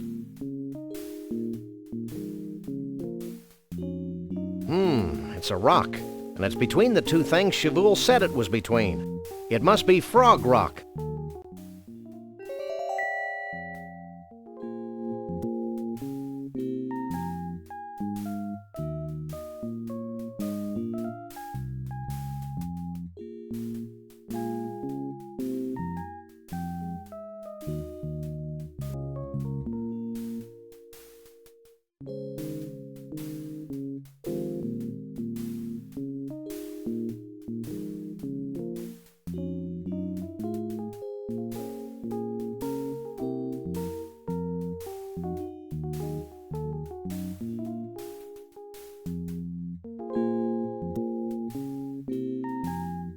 I think I can see Frog Rock.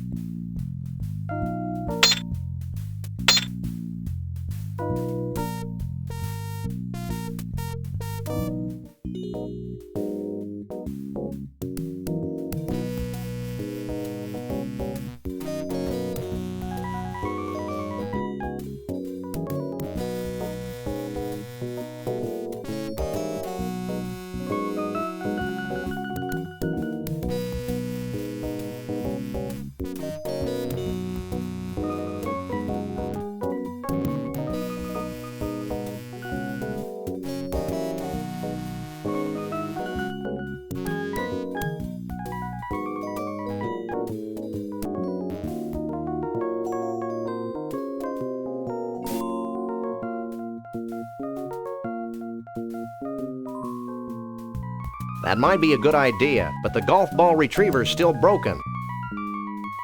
That might be a good idea, but the golf ball retriever's still broken.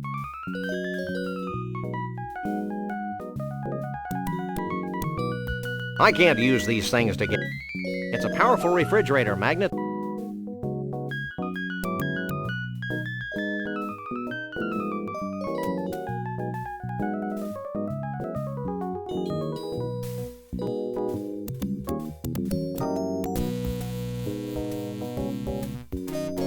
It's a broken golf ball.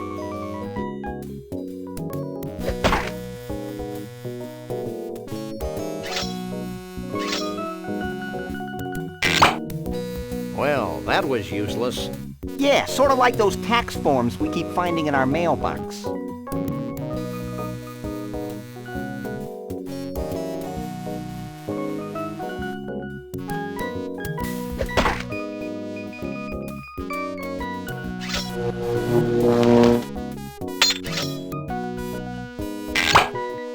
That was wholesome. Not to mention physically improbable.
You're back. And we're bigger than a bread box. 3 bread boxes even. What do you want now? Is this your ring?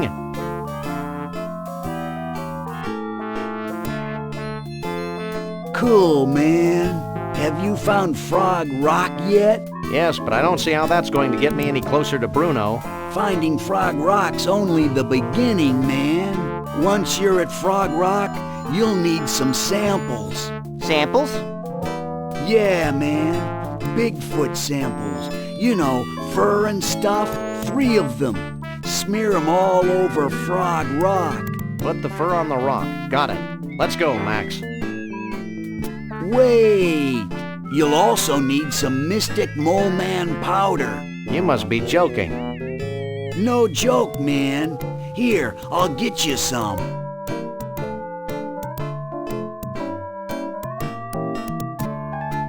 Here you go. Sprinkle this Mystic Mole Man powder over the fur when you've smeared it all over Frog Rock. What'll happen then? Something wonderful. Thanks. Let's go, Max.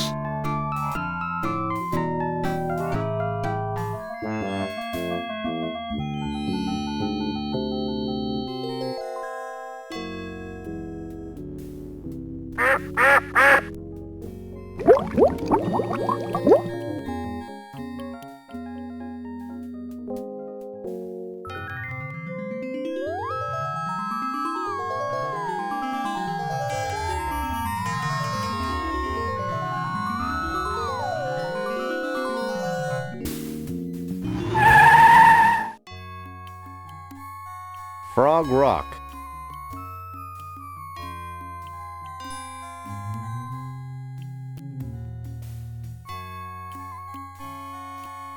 This doesn't look like a frog at all.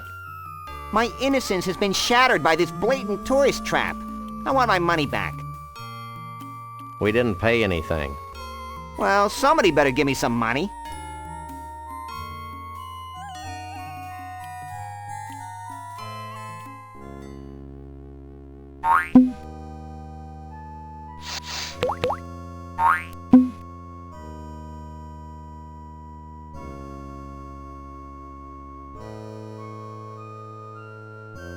It's a swatch of Bruno's fur and mane.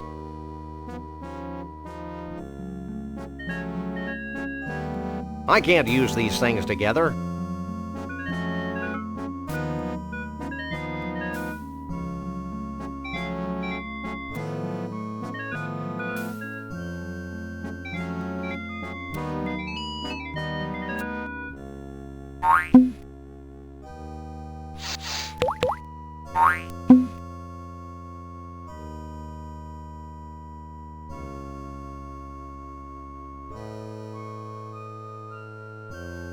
I can't use these things together.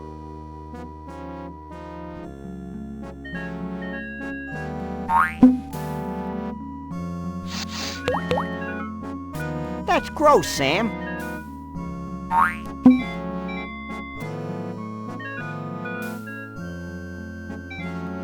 It's a charming decanter filled with vile and mysterious liquids. It could be my long-lost twin brother, Sam.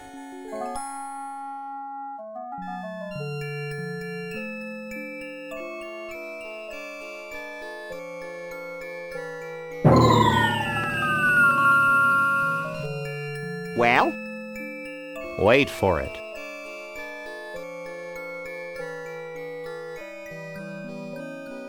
Sure gets dark quickly around here. I don't think this is a natural occurrence, Max. In fact, I think we're witnessing a celestial convergence of some sort. Do you think it'll make that rock look more like a frog?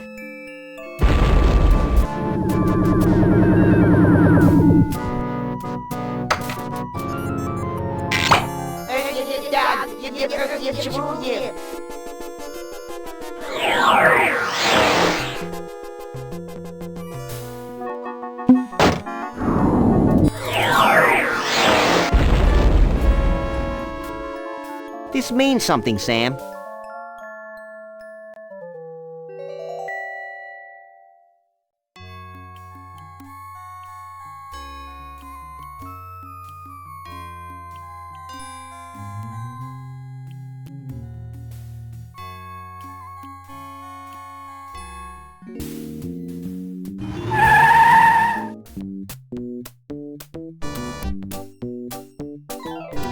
It's a Conroy world after all.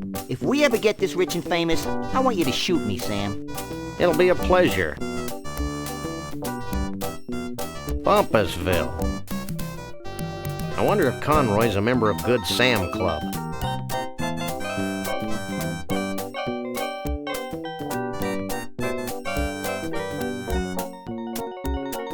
A wishing well. I wish I had absolute power to decide who lives and who dies. I think we'd need a bigger well.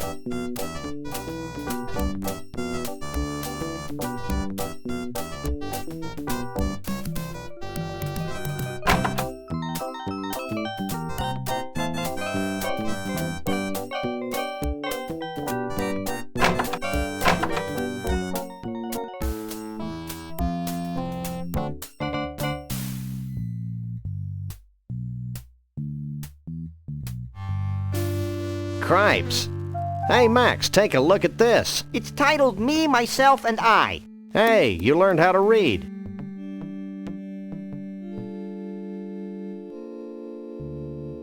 Howdy, partners. I'm Conroy Bumpus, and welcome to Bumpusville. Howdy, partners. I'm Conroy Bumpus, and welcome to Bumpusville. Feel free to wander the mansion, but for Pete's sake...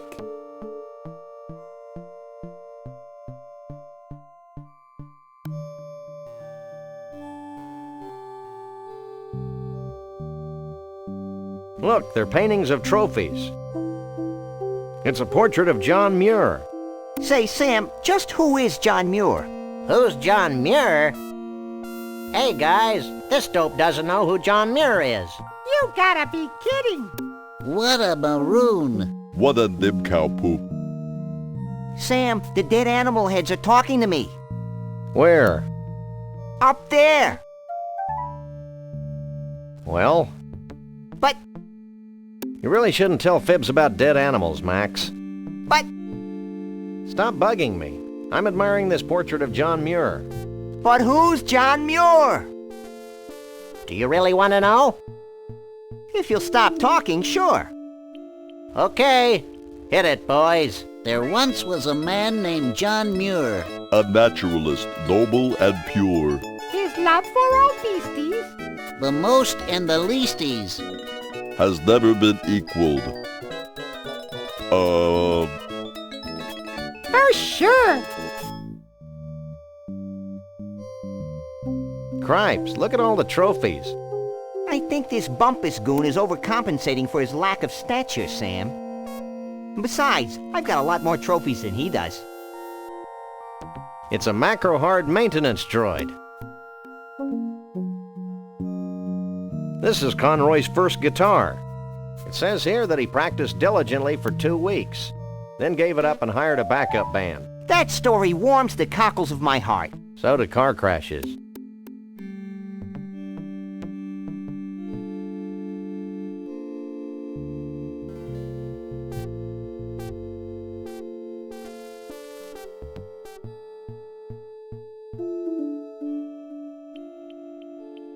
Bumpusville is proud to present the master of melody, the king of country, Mr. Entertainment, Conroy Bumpus. I hate floor shows.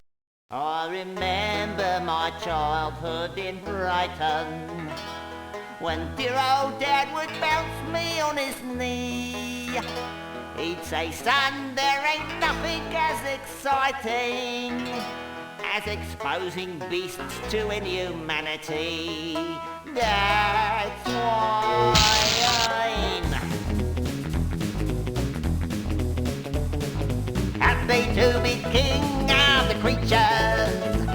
I'm proud to be the lord of the old. I love collecting things with grotesque features. It makes me feel like some Chaldean god.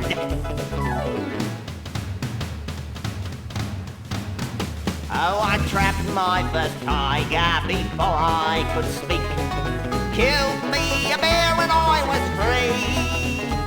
And now with this Bigfoot and giraffe neck freak, I finally have a full menagerie.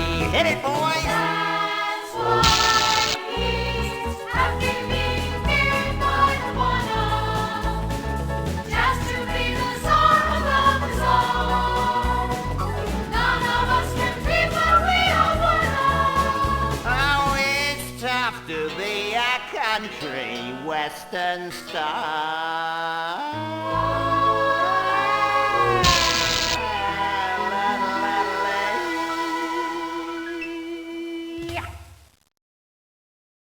Thank you, thank you.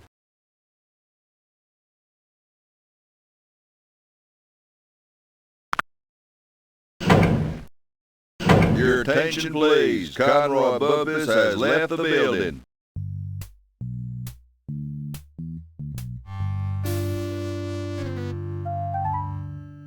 Hey, Trixie.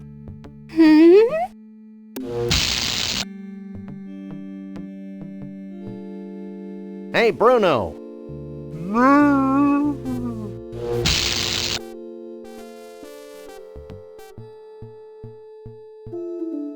I don't indiscriminately use people, except Max.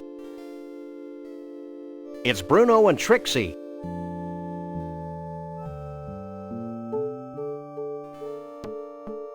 Uh-oh. What in the name of Jethro Clampett's going on here? Knock it off.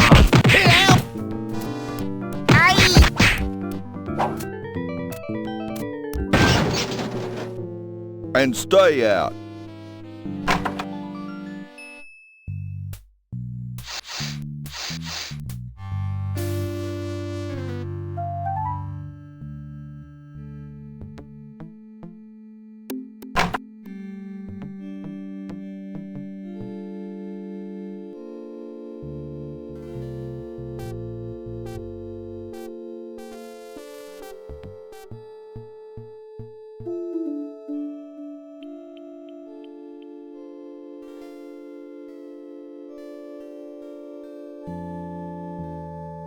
Bumpus got this gold record for Daddy's two-stepping in his 2-foot grave. It's hard to believe that he sold 1 million of Tobacco Spit Blues.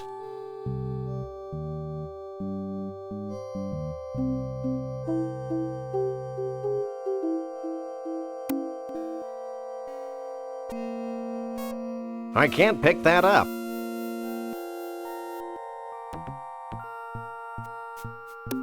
I don't think he'd want that.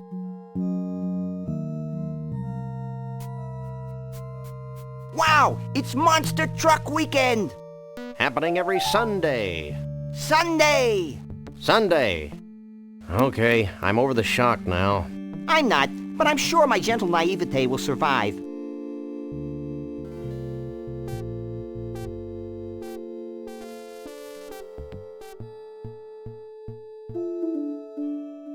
It's a pillow, and it's got Miracle Grow hair tonic all over it.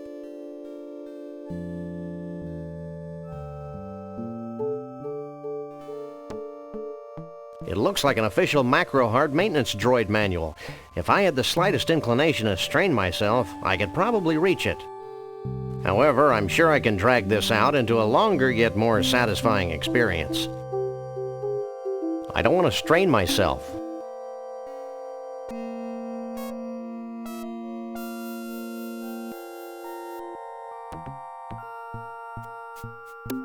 What you doing?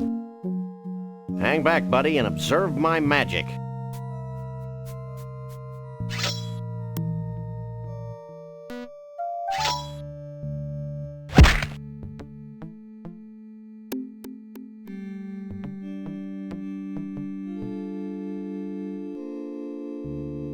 Oops.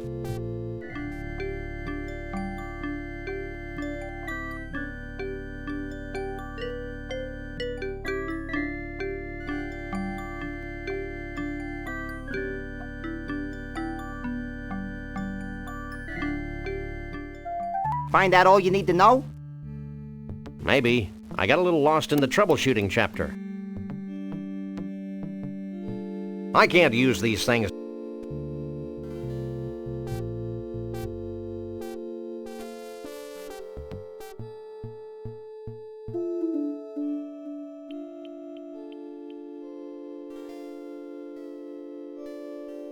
Now that I've read that ponderous manual, I can move the robot around like this.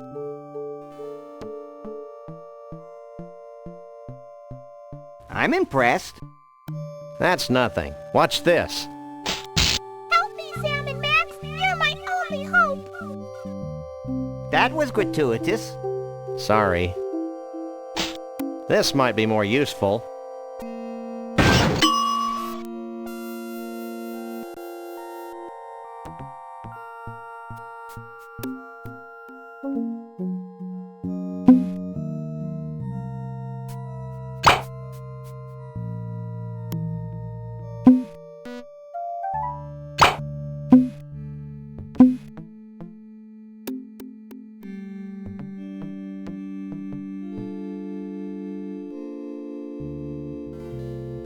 I don't think the cute little robot wants to follow its new programming, Sam. I don't recall giving it a cute little choice. There he goes. I'm ripe with anticipation. I thought I smelled something. What the?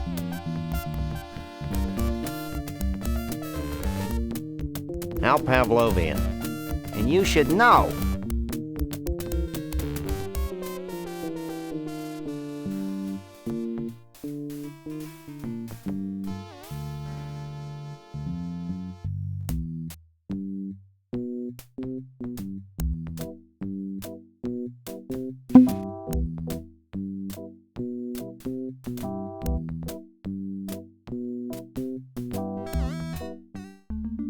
This is virtual reality? I may be sick.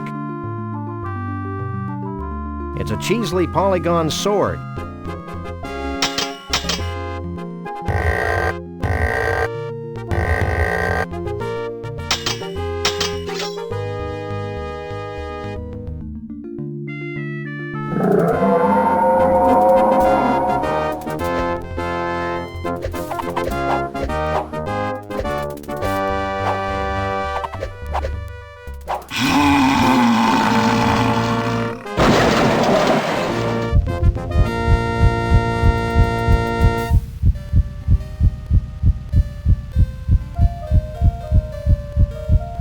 Chunky, hovering dragon's heart, just like the one I have at home. Yonder lies the castle of my father, the king.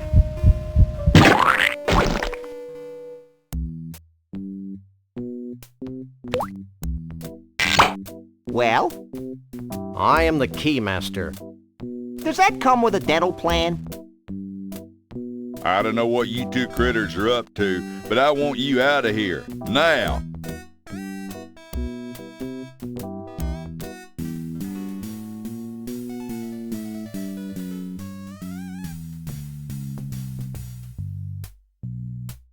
I can't use these things together.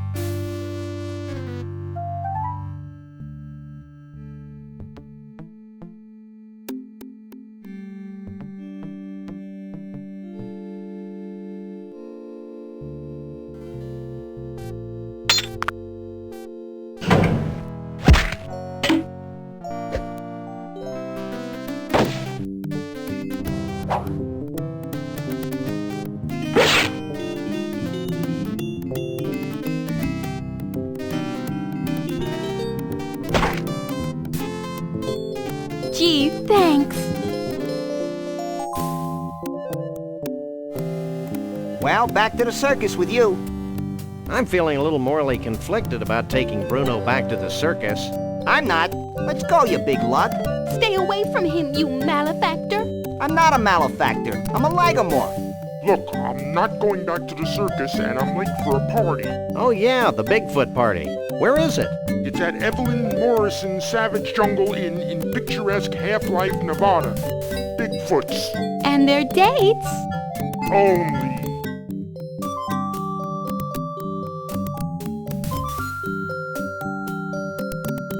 Let's go.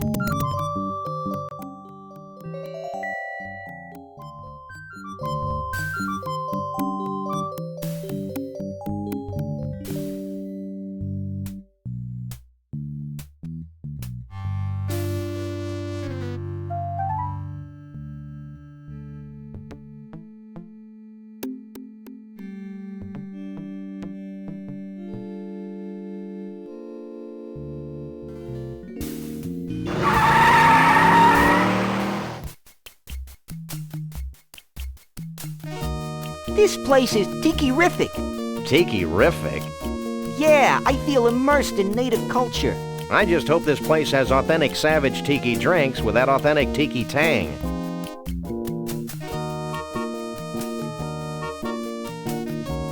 It's a miniature mighty volcano, lending authenticity to this jungle motif. Looks like a gopher mound. Savage Jungle Inn.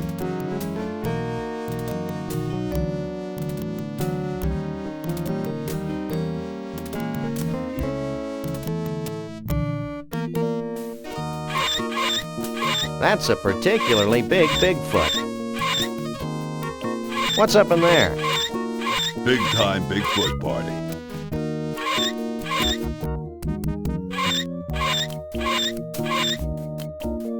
She looks familiar.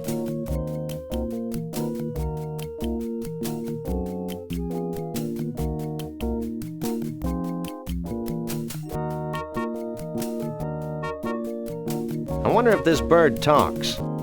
Maybe it'll give us an important clue. Nah, that'd be stupid. I remember seeing this movie in theaters when I was a pup. During the climactic scene, they dropped giant rubber snakes on the audience. Why don't they make movies like that anymore? Higher standards? Probably.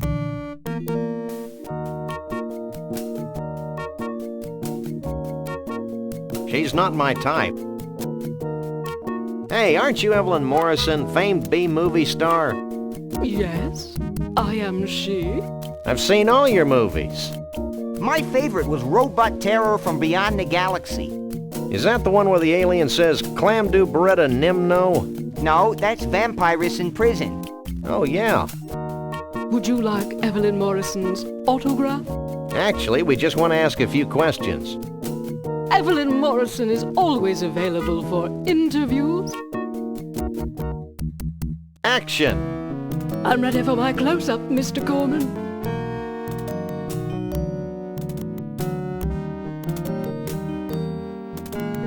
I have this sudden craving for an umbrella drink. Evelyn Morrison's Jungle Inn has the greatest umbrella drinks in the world, with over 237 kinds of rum. All in just one drink? Which way to the bar? Take it easy, Max. You don't even drink. Oh, yeah. The toucan must have put words into my mouth. Have you had any problems with the Bigfoots? Evelyn Morrison has always worked well with grotesque creatures of the night. I'll take that as a no, then.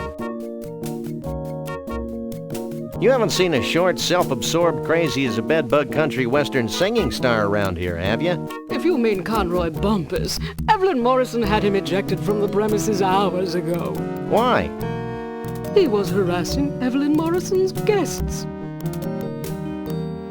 I'll get back to you later. Evelyn Morrison will be here.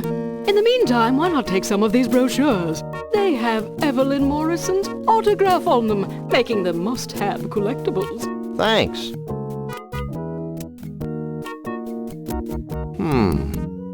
I hate it when you hum, Sam. It sounds like a high-voltage tower.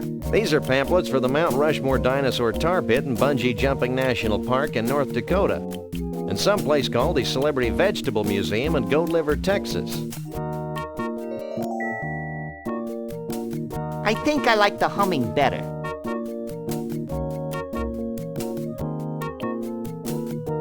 Stop. What's up? Only Sasquatches and their dates are allowed on the convention floor.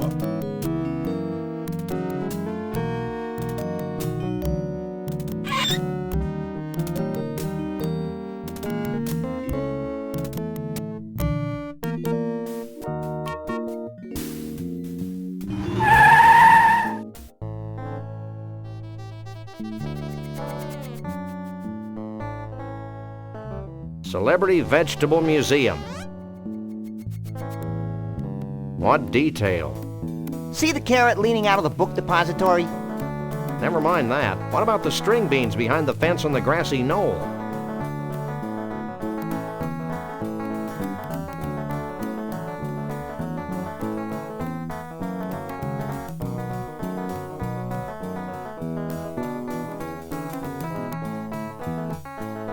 Your likeness from picture.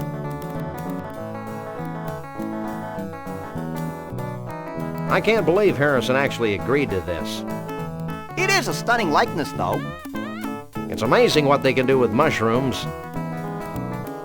Remaindered Conroy Bumpus eggplants. I guess his 15 minutes of fame are about up.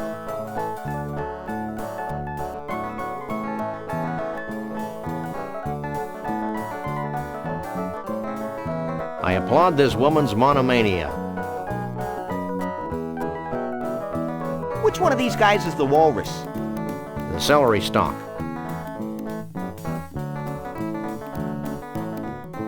What the holy mother of gourd is this? Oh, isn't it obvious? I grow vegetables in the shapes of famous celebrities. For a small fee, I'll grow a vegetable from a photograph. Oh, that would have been my second guess. So what do you know about Bigfoots? Well, they don't translate well into vegetables. I've been experimenting with the idea for a while. There's just no such thing as a furry vegetable. Check out our fridge. What prompted that batch of Conroy heads over there? Well, I was trying a new growth hormone for some of my more distinguished personalities when I realized it was no good. Now it won't stop. They just keep growing like that. Big misshapen growths on top reminded me of Conroy Bumpus, so I ran a special. How late are you open? As late as you want. Gotta grab the sales when you can in this business. I grow more fascinated by the moment. So what's the biggest thing in vegetable celebrities right now? I can't believe I lived long enough to hear you say that, Sam. You may not believe this, Sonny, but the biggest thing right now is miniaturization. Miniaturization? Peas. Peas? I know, it seems impossible. All we are saying is give peas a chance.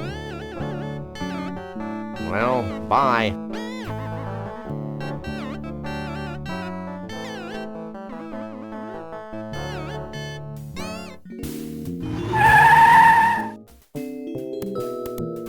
Dino Bungee National Memorial. Let's do George. George, George, fo forge, banana, fana, fo forge, feed by fo forge, George. There isn't any president. We can't rhyme.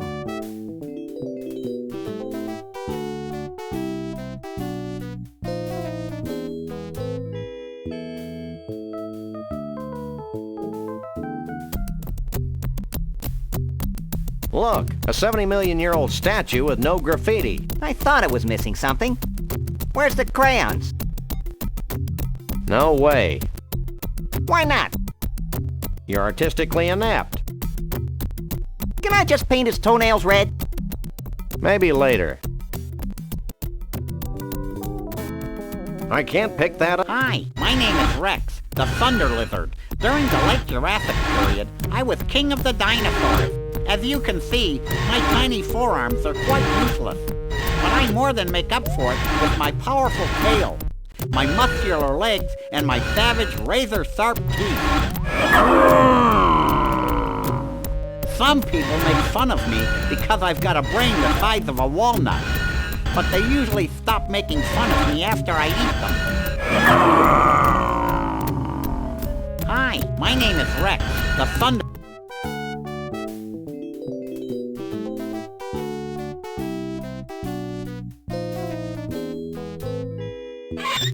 Hi, I'm Wally, the woolly mammoth.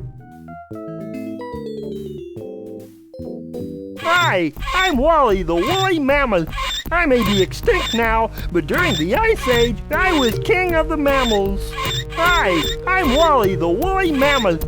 I may be extinct now, but during the Ice Age, I was king of the mammals. Hi, I'm Wally. This is a completely unusable thingamabob. Hey, Max. Hey, what?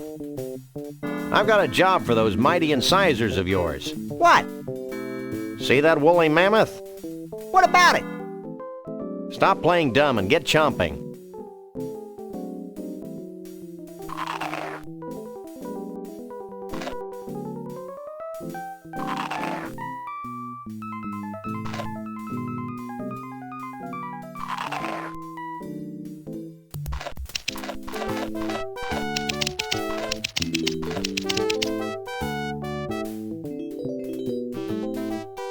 Fine work, Max. Now we've got more faux woolly mammoth hair than we'll ever need, and we've learned an important lesson. Yeah, the woolly mammoths died of embarrassment. It's more faux woolly mammoth hair than we'll ever need.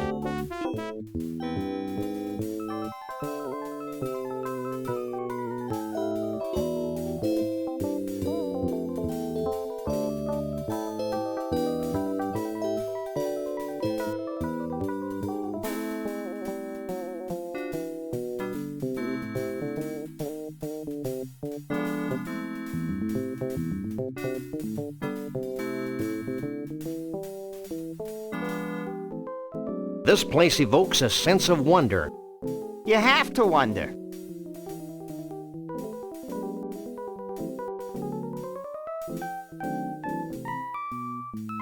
I can't remember the last time I saw so much tar. Me neither, but my long-term memory is virtually non-existent.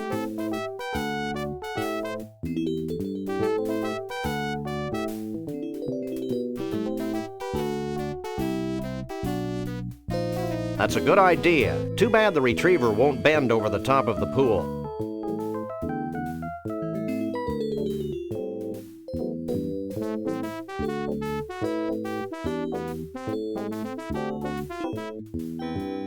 You must be this tall.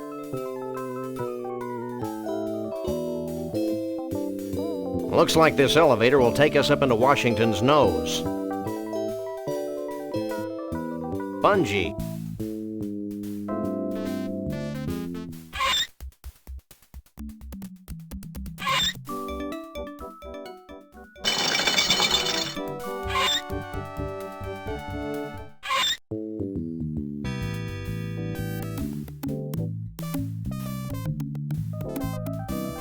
She must be the instructor on duty.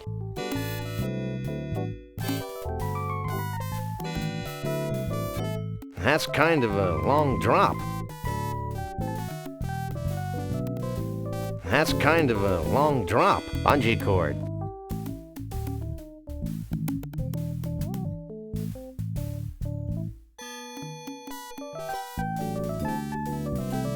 She's not my type. Bye.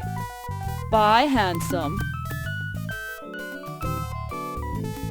Are you in charge here?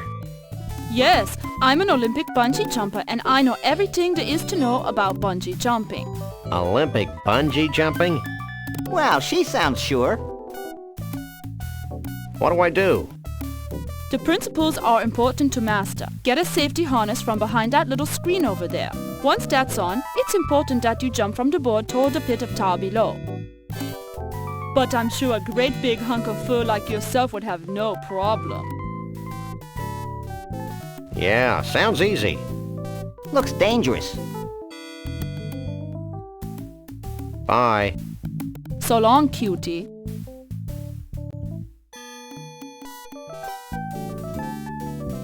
I can't use these things together. Quit that.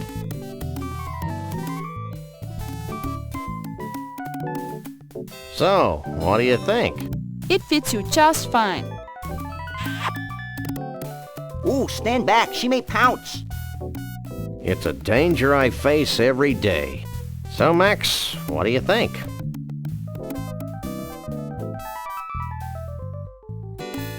A regular 007. Are you sure? Clint, baby, would be nervous. But get moving. I'm beginning to think you're stalling. Clint. Baby. Who's stalling? I'm just waiting for my buddy to come here and check out this spectacular view.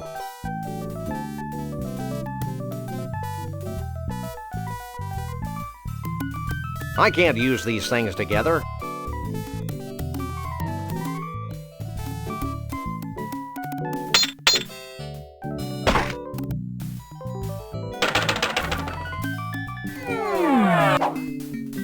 I can't use the... It's a broken...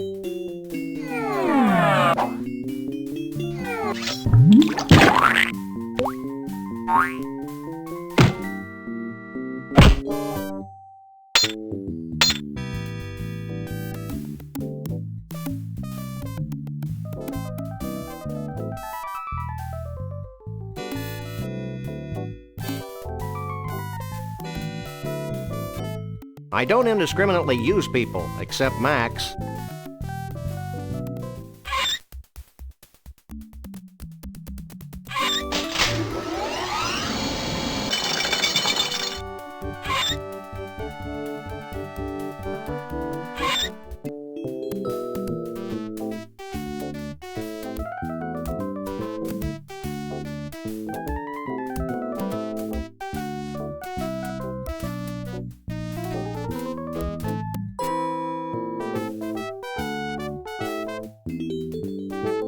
Let's do Thomas. Thomas, Thomas, Fo-Thomas, Banana, Fana, Fo-Thomas, Fee-Fi, Fo-Thomas, Thomas. Let's do Teddy. Teddy, Teddy, Fo-Fetty, Banana, Fana, Fo-Fetty, Fee-Fi, Fo-Fetty, Teddy. Let's do Abe. Abe, Abe, Fo-Fabe, Banana, Fana, Fo-Fabe, Fee-Fi, Fo-Fabe, Abe. It's George Washington.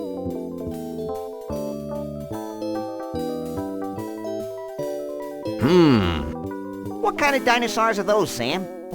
From the size of their grandfibular extensions, I'd say they were a couple of brachiosaurs. Are they dangerous? They're only robots, Max. Dinosaurs have been extinct for millions of years. No one tells me anything.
Hey! That hurt! Knock it off!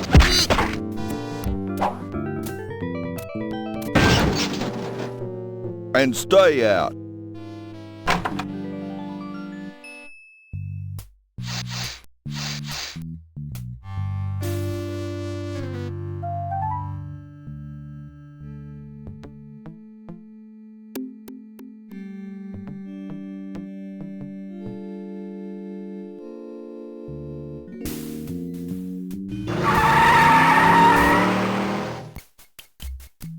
It says, Close enough for jazz. Let's go.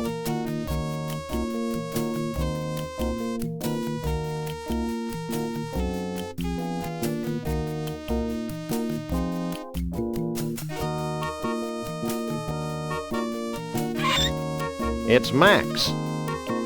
That's a particularly big Bigfoot. There must be a way in. Not unless you're a Bigfoot. Bigfoot, Bigfoot, let me in. Not by the numerous hairs on my chinny chin chin.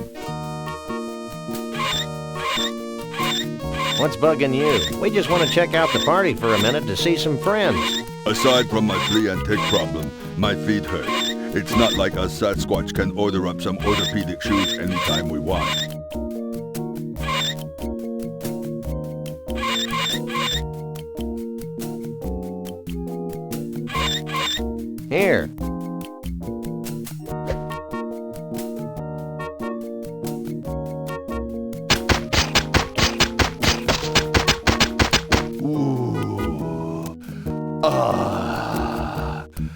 This is great.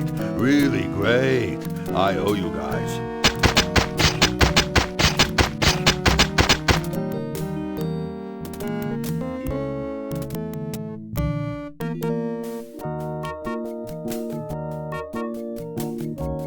Now the costume is covered with tar. Now we've got a Stiltwalker's costume covered with tar and faux woolly mammoth hair.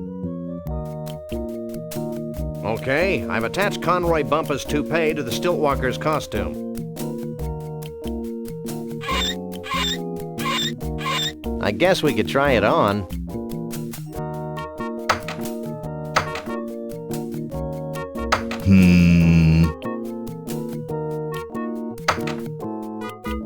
Hey, that's a downright nice Sasquatch costume. I'll let you guys in with that one.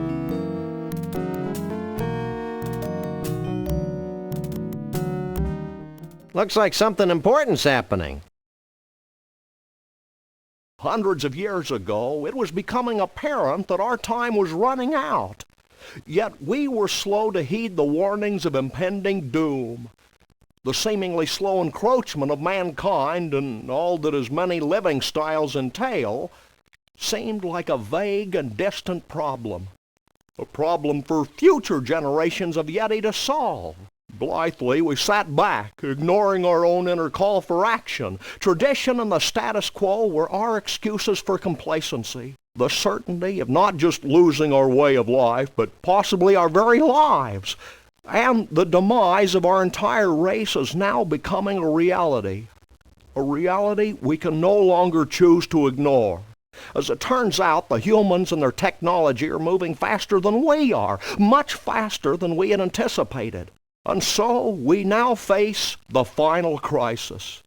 Unless we pull together, not just acknowledging the need for change, but embracing change not just with our hearts and our minds, but with our actions, we will fall behind, moving backward into extinction. Well, back to the music.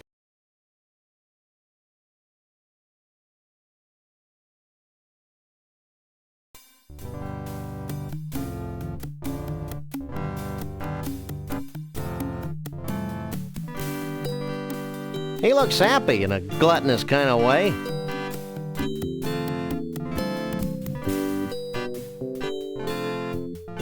What choreography.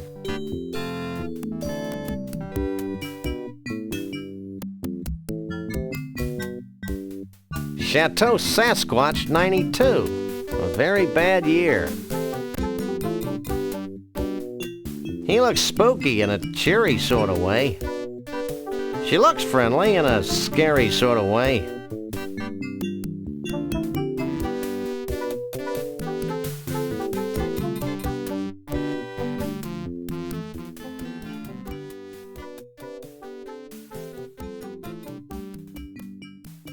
It's a nice pick.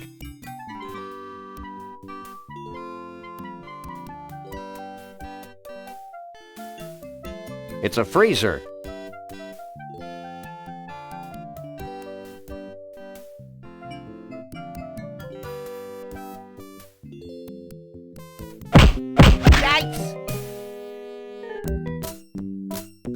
Well, a Bigfoot. Sure is a scrawny feller. A Bigfoot in the hand is worth two in the bush, Lee Harvey. Sorry, boss. Think nothing of it, old chap. Now, be a good lad and pop off to the bus and get the net. Yes, sir, Mr. Bumpus.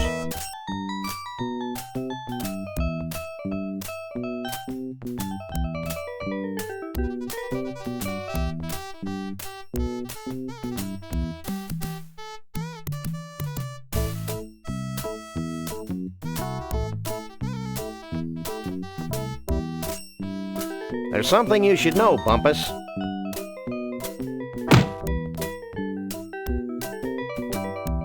You again? I left the net back in Bumpusville.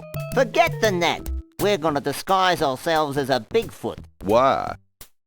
So we can infiltrate their ranks, learn their ways, and pick them off at our leisure. Oh. And no funny stuff, dog boy. Yeah. Hey, Max, why don't you make yourself useful? That was fun. Now future generations will be able to enjoy his atonal warblings. Are there any more shrimp balls back here? Who are you? We're the Freelance Police. We just saved your collective hash. Really? Then I guess it'd be okay to make you honorary Yeti chiefs. Walk this way.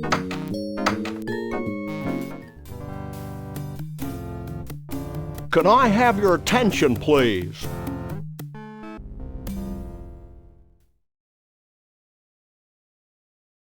Although it's our tradition to allow only Bigfoots and their dates to these gatherings, these two have shown themselves worthy of our gratitude and our trust. These are a naive people. And so I'm granting them the title of Honorary Bigfoot Chief. So don't mess with them. That's it? Honorary Bigfoot Chief? Where's the cash? We don't want Bigfoot money, Max. It's probably made of tree bark or something. I know, but it's the principle of the thing. You may now wander freely about the convention floor without concern for your health. Gee, thanks. Think nothing of it. Follow me.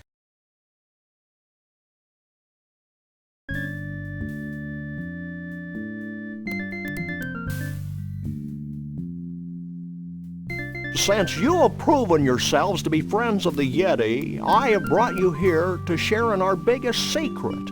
These great totem poles have been gathered from across the world and passed down from generation to generation of Bigfoots. Like fruitcake.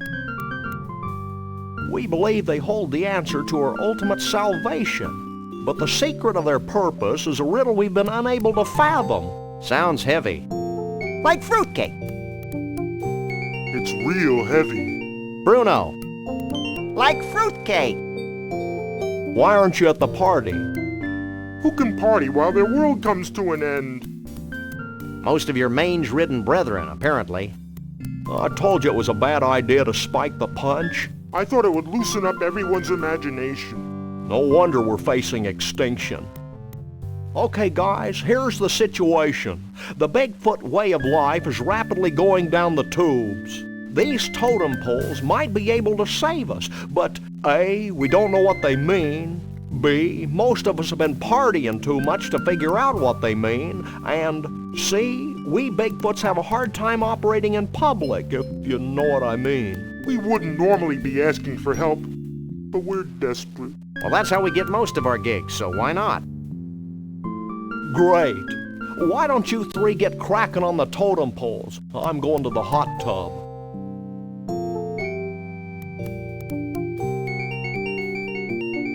What is this, some kind of tornado? Dentistry? A patron saint of Bigfoots?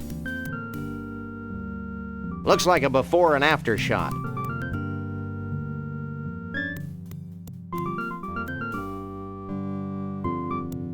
Okay, Sam, he's here, we're here. Let's go.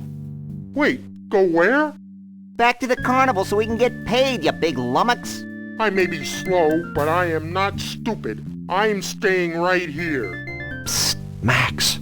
What? Maybe we should wait a while before returning Bruno to his well-meaning yet horribly twisted owners. Why? Because I have a sick, gnarled premonition that something important's going to happen to the Bigfoots. And it would be nice if Bruno were here to see it before we slapped him back in a block of ice. You're getting soft, Sam. We've decided to let you roam free until the end of the convention. Gee, thanks.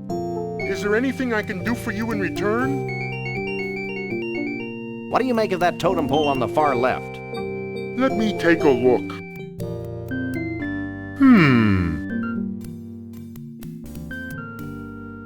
Well?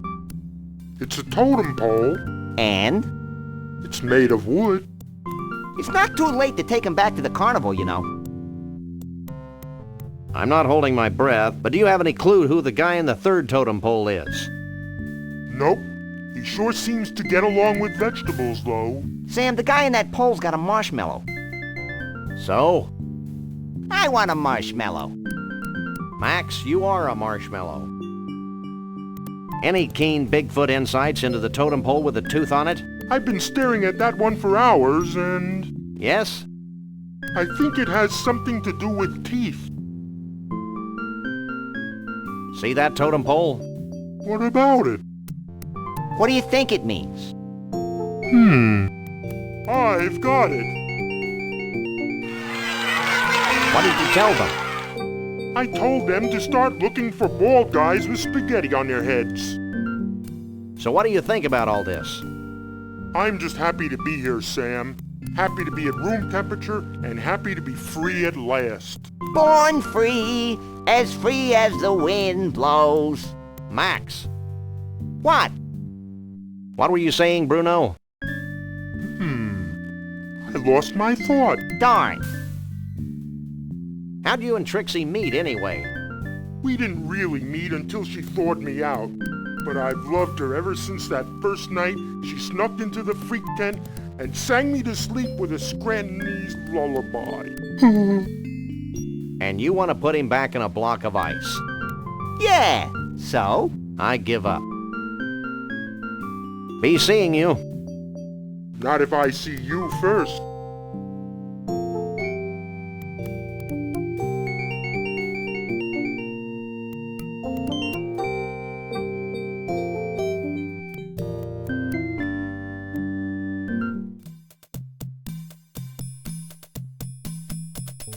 Chateau Sasquatch 92.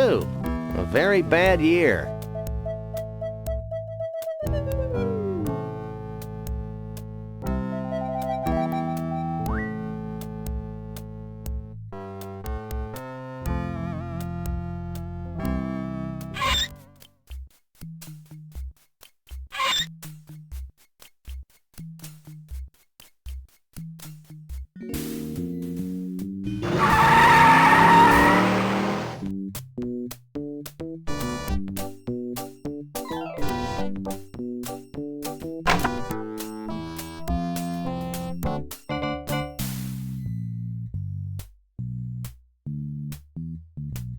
A stunning portrait of John Muir, famous naturalist.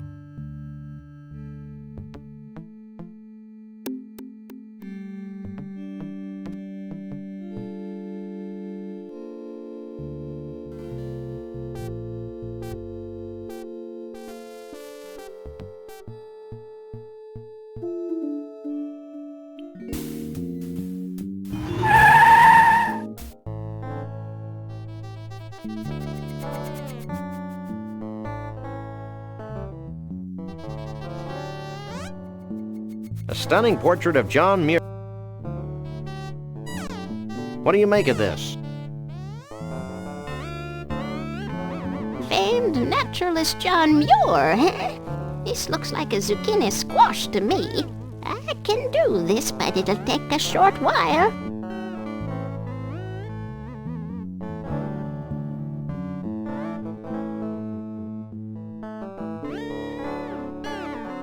So this is where it all happens. It's making me hungry, Sam. You don't want to eat these veggies, little buddy. They've all got faces on them. And?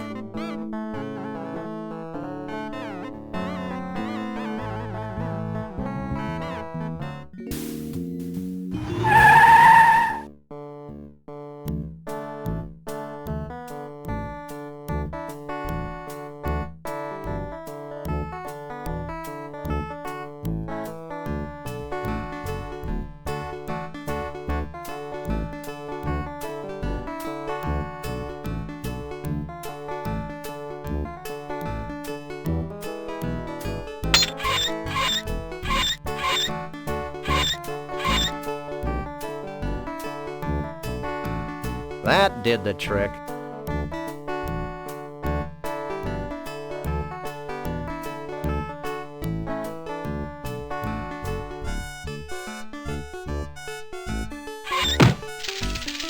It's kind of wobbly in here.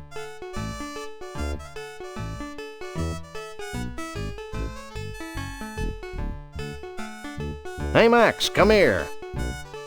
Geronimo!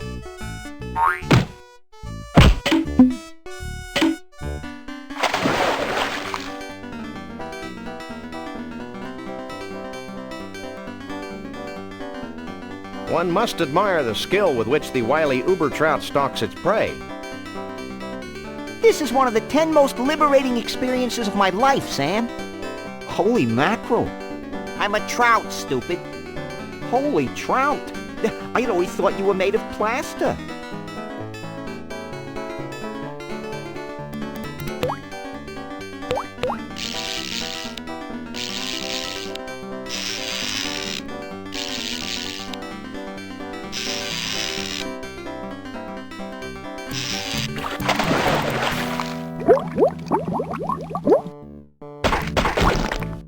Now what do we do, Sam?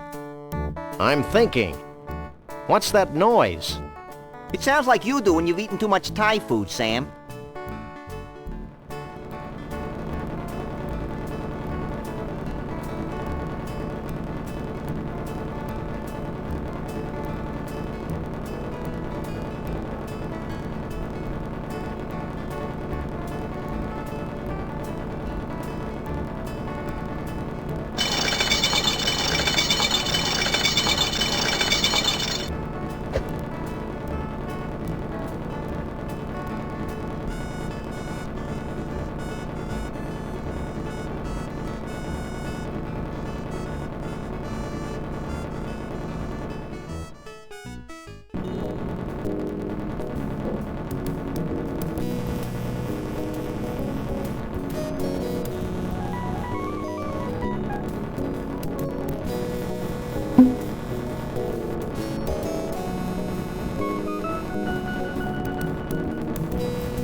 I told you I had a plan. Hey, Max, I've got another plan. I think I liked you better when you were clueless. Shut up and climb over the rail.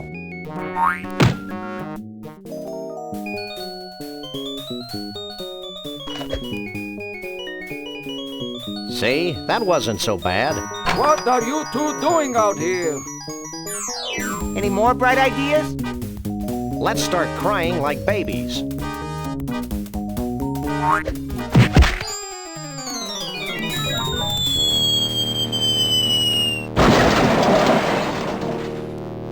Galileo was wrong. I don't think we were in a vacuum, Max. Hey, how will we get our car back? Wait for it.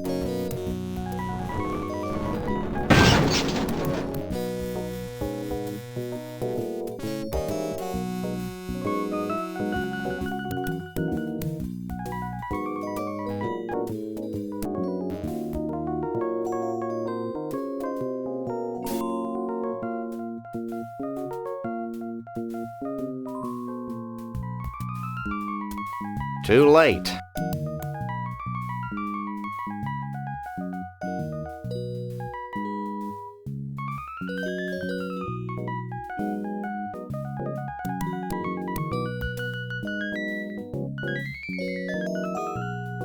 Shake a leg, Max.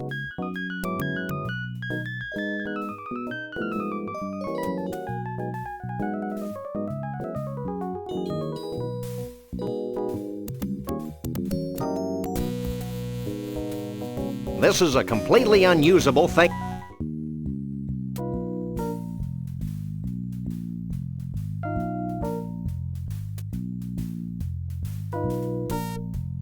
Could you bend this?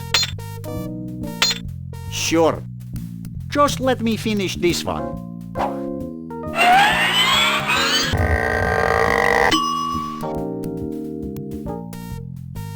Let's see it.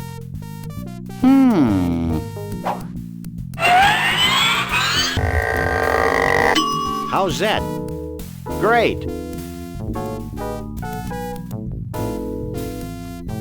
It's a nice pick that's been horribly twisted. That seems to have gotten the cork off. Shall we raise a toast to nuclear disarmament? With this poison? Don't be silly. I can't pick that up.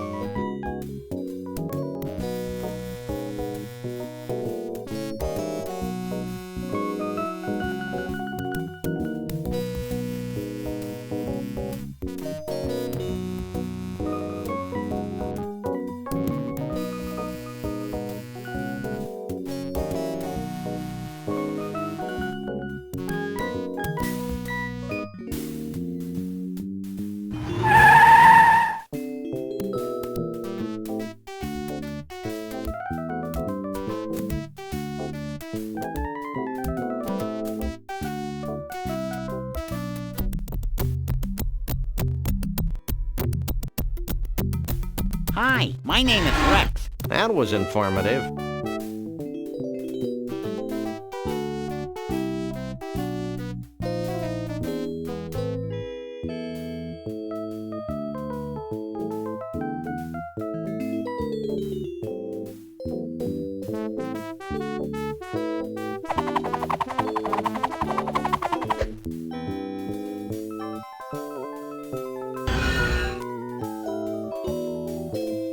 I can't take it anywhere. I haven't got enough leverage from here to pull out a tooth.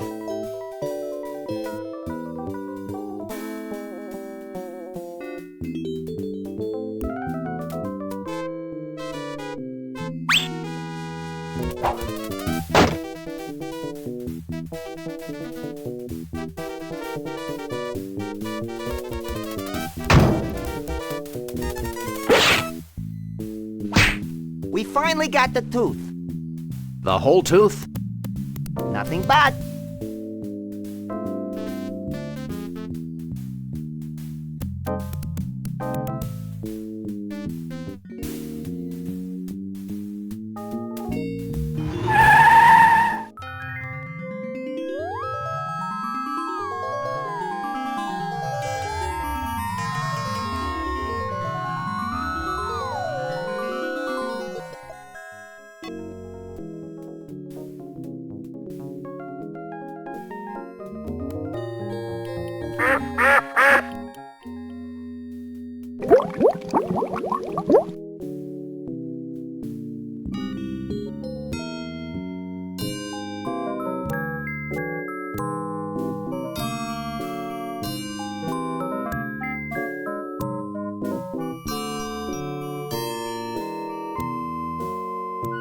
That seems to have capped the snow globe.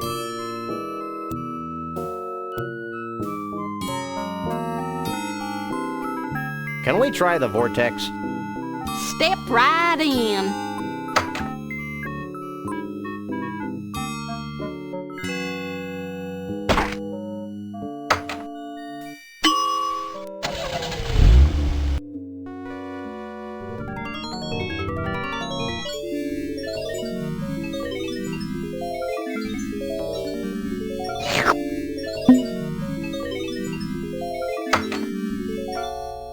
Wow, the snow globe actually sucked in the pseudo-mystical energies of the mystery vortex. I was hoping something like that would happen.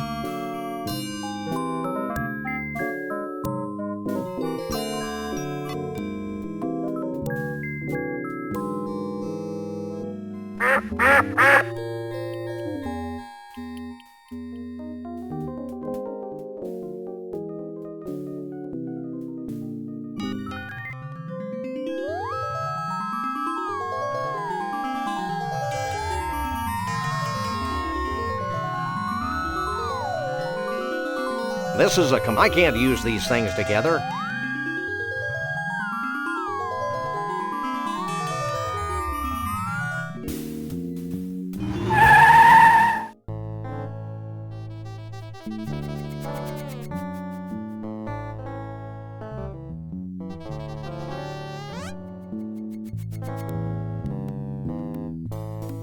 Where's my John Muir vegetable? Here you go, son. A zucchini squash that looks just like John Muir. Gee, thanks, man. It's great what science can do to vegetables. Personally, I can do without food high in personality. Thanks. Bye.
He's not my type. I don't indiscriminately use people, except Max.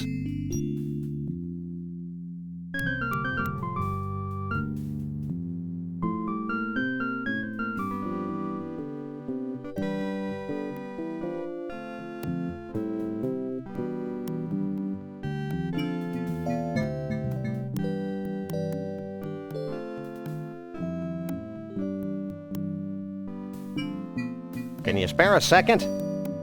Not really. But since you're saving my species from extinction, what the heck? What happens when we've satisfied the requirements laid forth by the totem poles? Strict requirements. The world will be harmonious again. Overly strict requirements. You know, I'm really anxious about this whole totem pole thing. It'll work. Trust me. I met Anxious once. He's the one with the drool in his beard. That wasn't anxious. It was your cotton candy. Well, that certainly clears up one mystery. I'm still having nightmares about alligators. I know that everyone involved with this extraordinary quest has had their demons to contend with. But let me make one thing perfectly clear. It'll be worth it. Ack! He said quest! I think my furry little body may break out in a rash of unsightly hives. What do you make of the first totem pole? As you know, this is a problem that I've been working on for many years. Research strongly suggests this totem pole to be representative of the whirlwind nature of us Bigfoots. Wild and always moving. What's your take on the second totem pole? I'm glad you asked. You see, I believe that it represents the sharp edge of ancient history, the fantastic staying power of the Yeti people over the millennia. How does the third pole figure into the scheme of things? Let me be very clear. That pole constitutes the harmony from the coexistence of two similar beings, a harmony that springs from mutual respect and understanding. What does the fourth totem pole represent? I'm asked that very question all the time. My answer, rapid growth. What can you tell us about Bruno? Is it me, or does it feel as if we've asked just about everybody in the country about Bruno? Ah, Bruno. Full of vim and vigor, ready to take on the world. It reminds me of when I was his age. What do you think about Trixie? She's such a sweet girl, and very representative of the open-mindedness of our Yeti leadership. We're very proud of that. What's your official stance on Conroy Bumpus? Conroy Bumpus is a threat to the American way of life. It has been and continues to be of highest importance that we rid ourselves of this most negative influence on the young people of our brave new world. The missus and I sure like his music, though. We'll be back. I'll be here.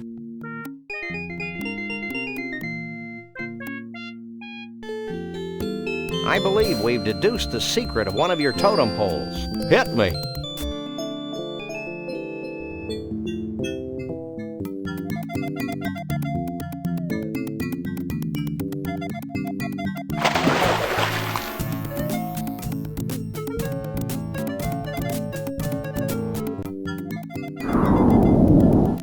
The combination of man and nature. Inventive. Is it soup yet?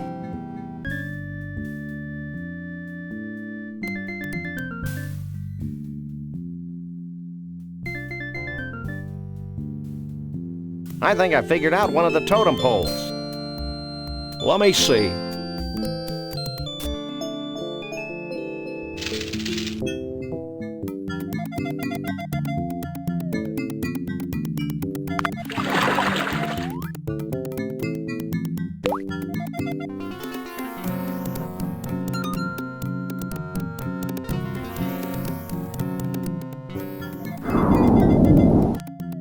A handheld vortex. Good thinking. Thinking had nothing to do with it.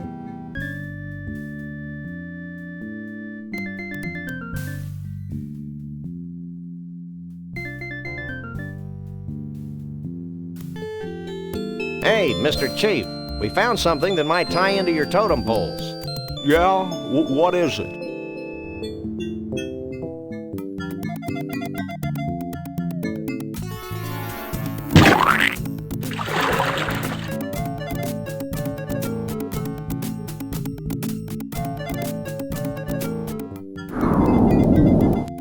hair growth tonic. Very resourceful. We just like stealing pillows.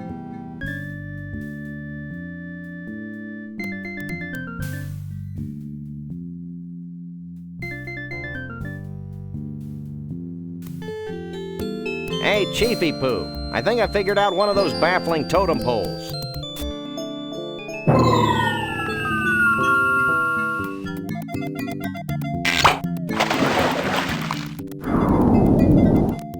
A genuine dinosaur tooth. I figured it might be something like that. Did he say genuine? Well, that should do it, right? Nothing's happening, Sam. What's the story, Pops? I don't know. I'm sure you got the ingredients right, but... Of course, how silly of me. What?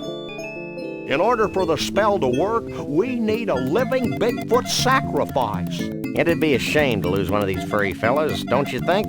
Wait, I've got an idea, and it doesn't require high explosives. Wait here. While he's gone, I'll go see if any of the Bigfoots wants to off themselves for the greater good.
That was one heck of an impressive display. And actually highly destructive to boot.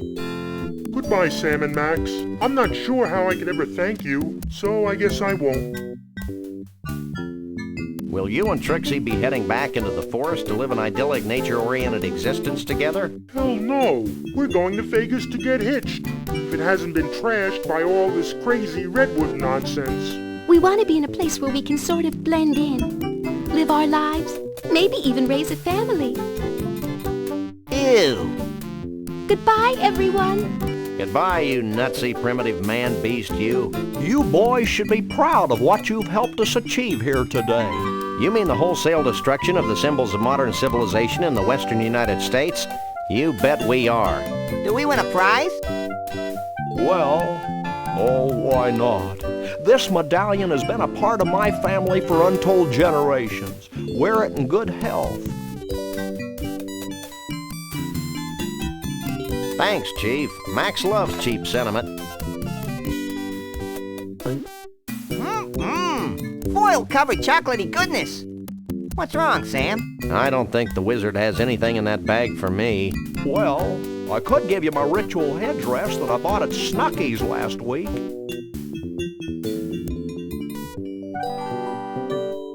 I appreciate the gesture, but I've already got a hat. Well, that's fine too. Farewell, Sam and Max. Remember, though the night be dark, the dawn yet shall awaken and annoy you. Have a nice day. I'll miss that old rascal. I'll miss the way he smelled like a bag full of damp hamster shavings. Just like Grandpa. Hey, we forgot to get paid. Don't worry, little buddy. I've got it all covered. I hope you're happy. With those idiots on the case, we'll probably never see Bruno again. Oh, lighten up, Burl. Hey, they're back. Did you find Bruno? Of course. Bruno! How can we ever repay you? The blank looks on your faces are the only reward we need. That and a big fat check. Would you settle for 3,000 skee-ball tickets? Close enough. Let's go, Max. You know, Max, I can't help thinking that we foolishly tampered with the fragile inner mechanisms of this little spaceship we call Earth. Gosh, Sam, if a few hundred years of civilization have to be totaled just to ensure that a bunch of smelly quasi-human creatures have a safe haven for their disgusting lifestyles, then so be it.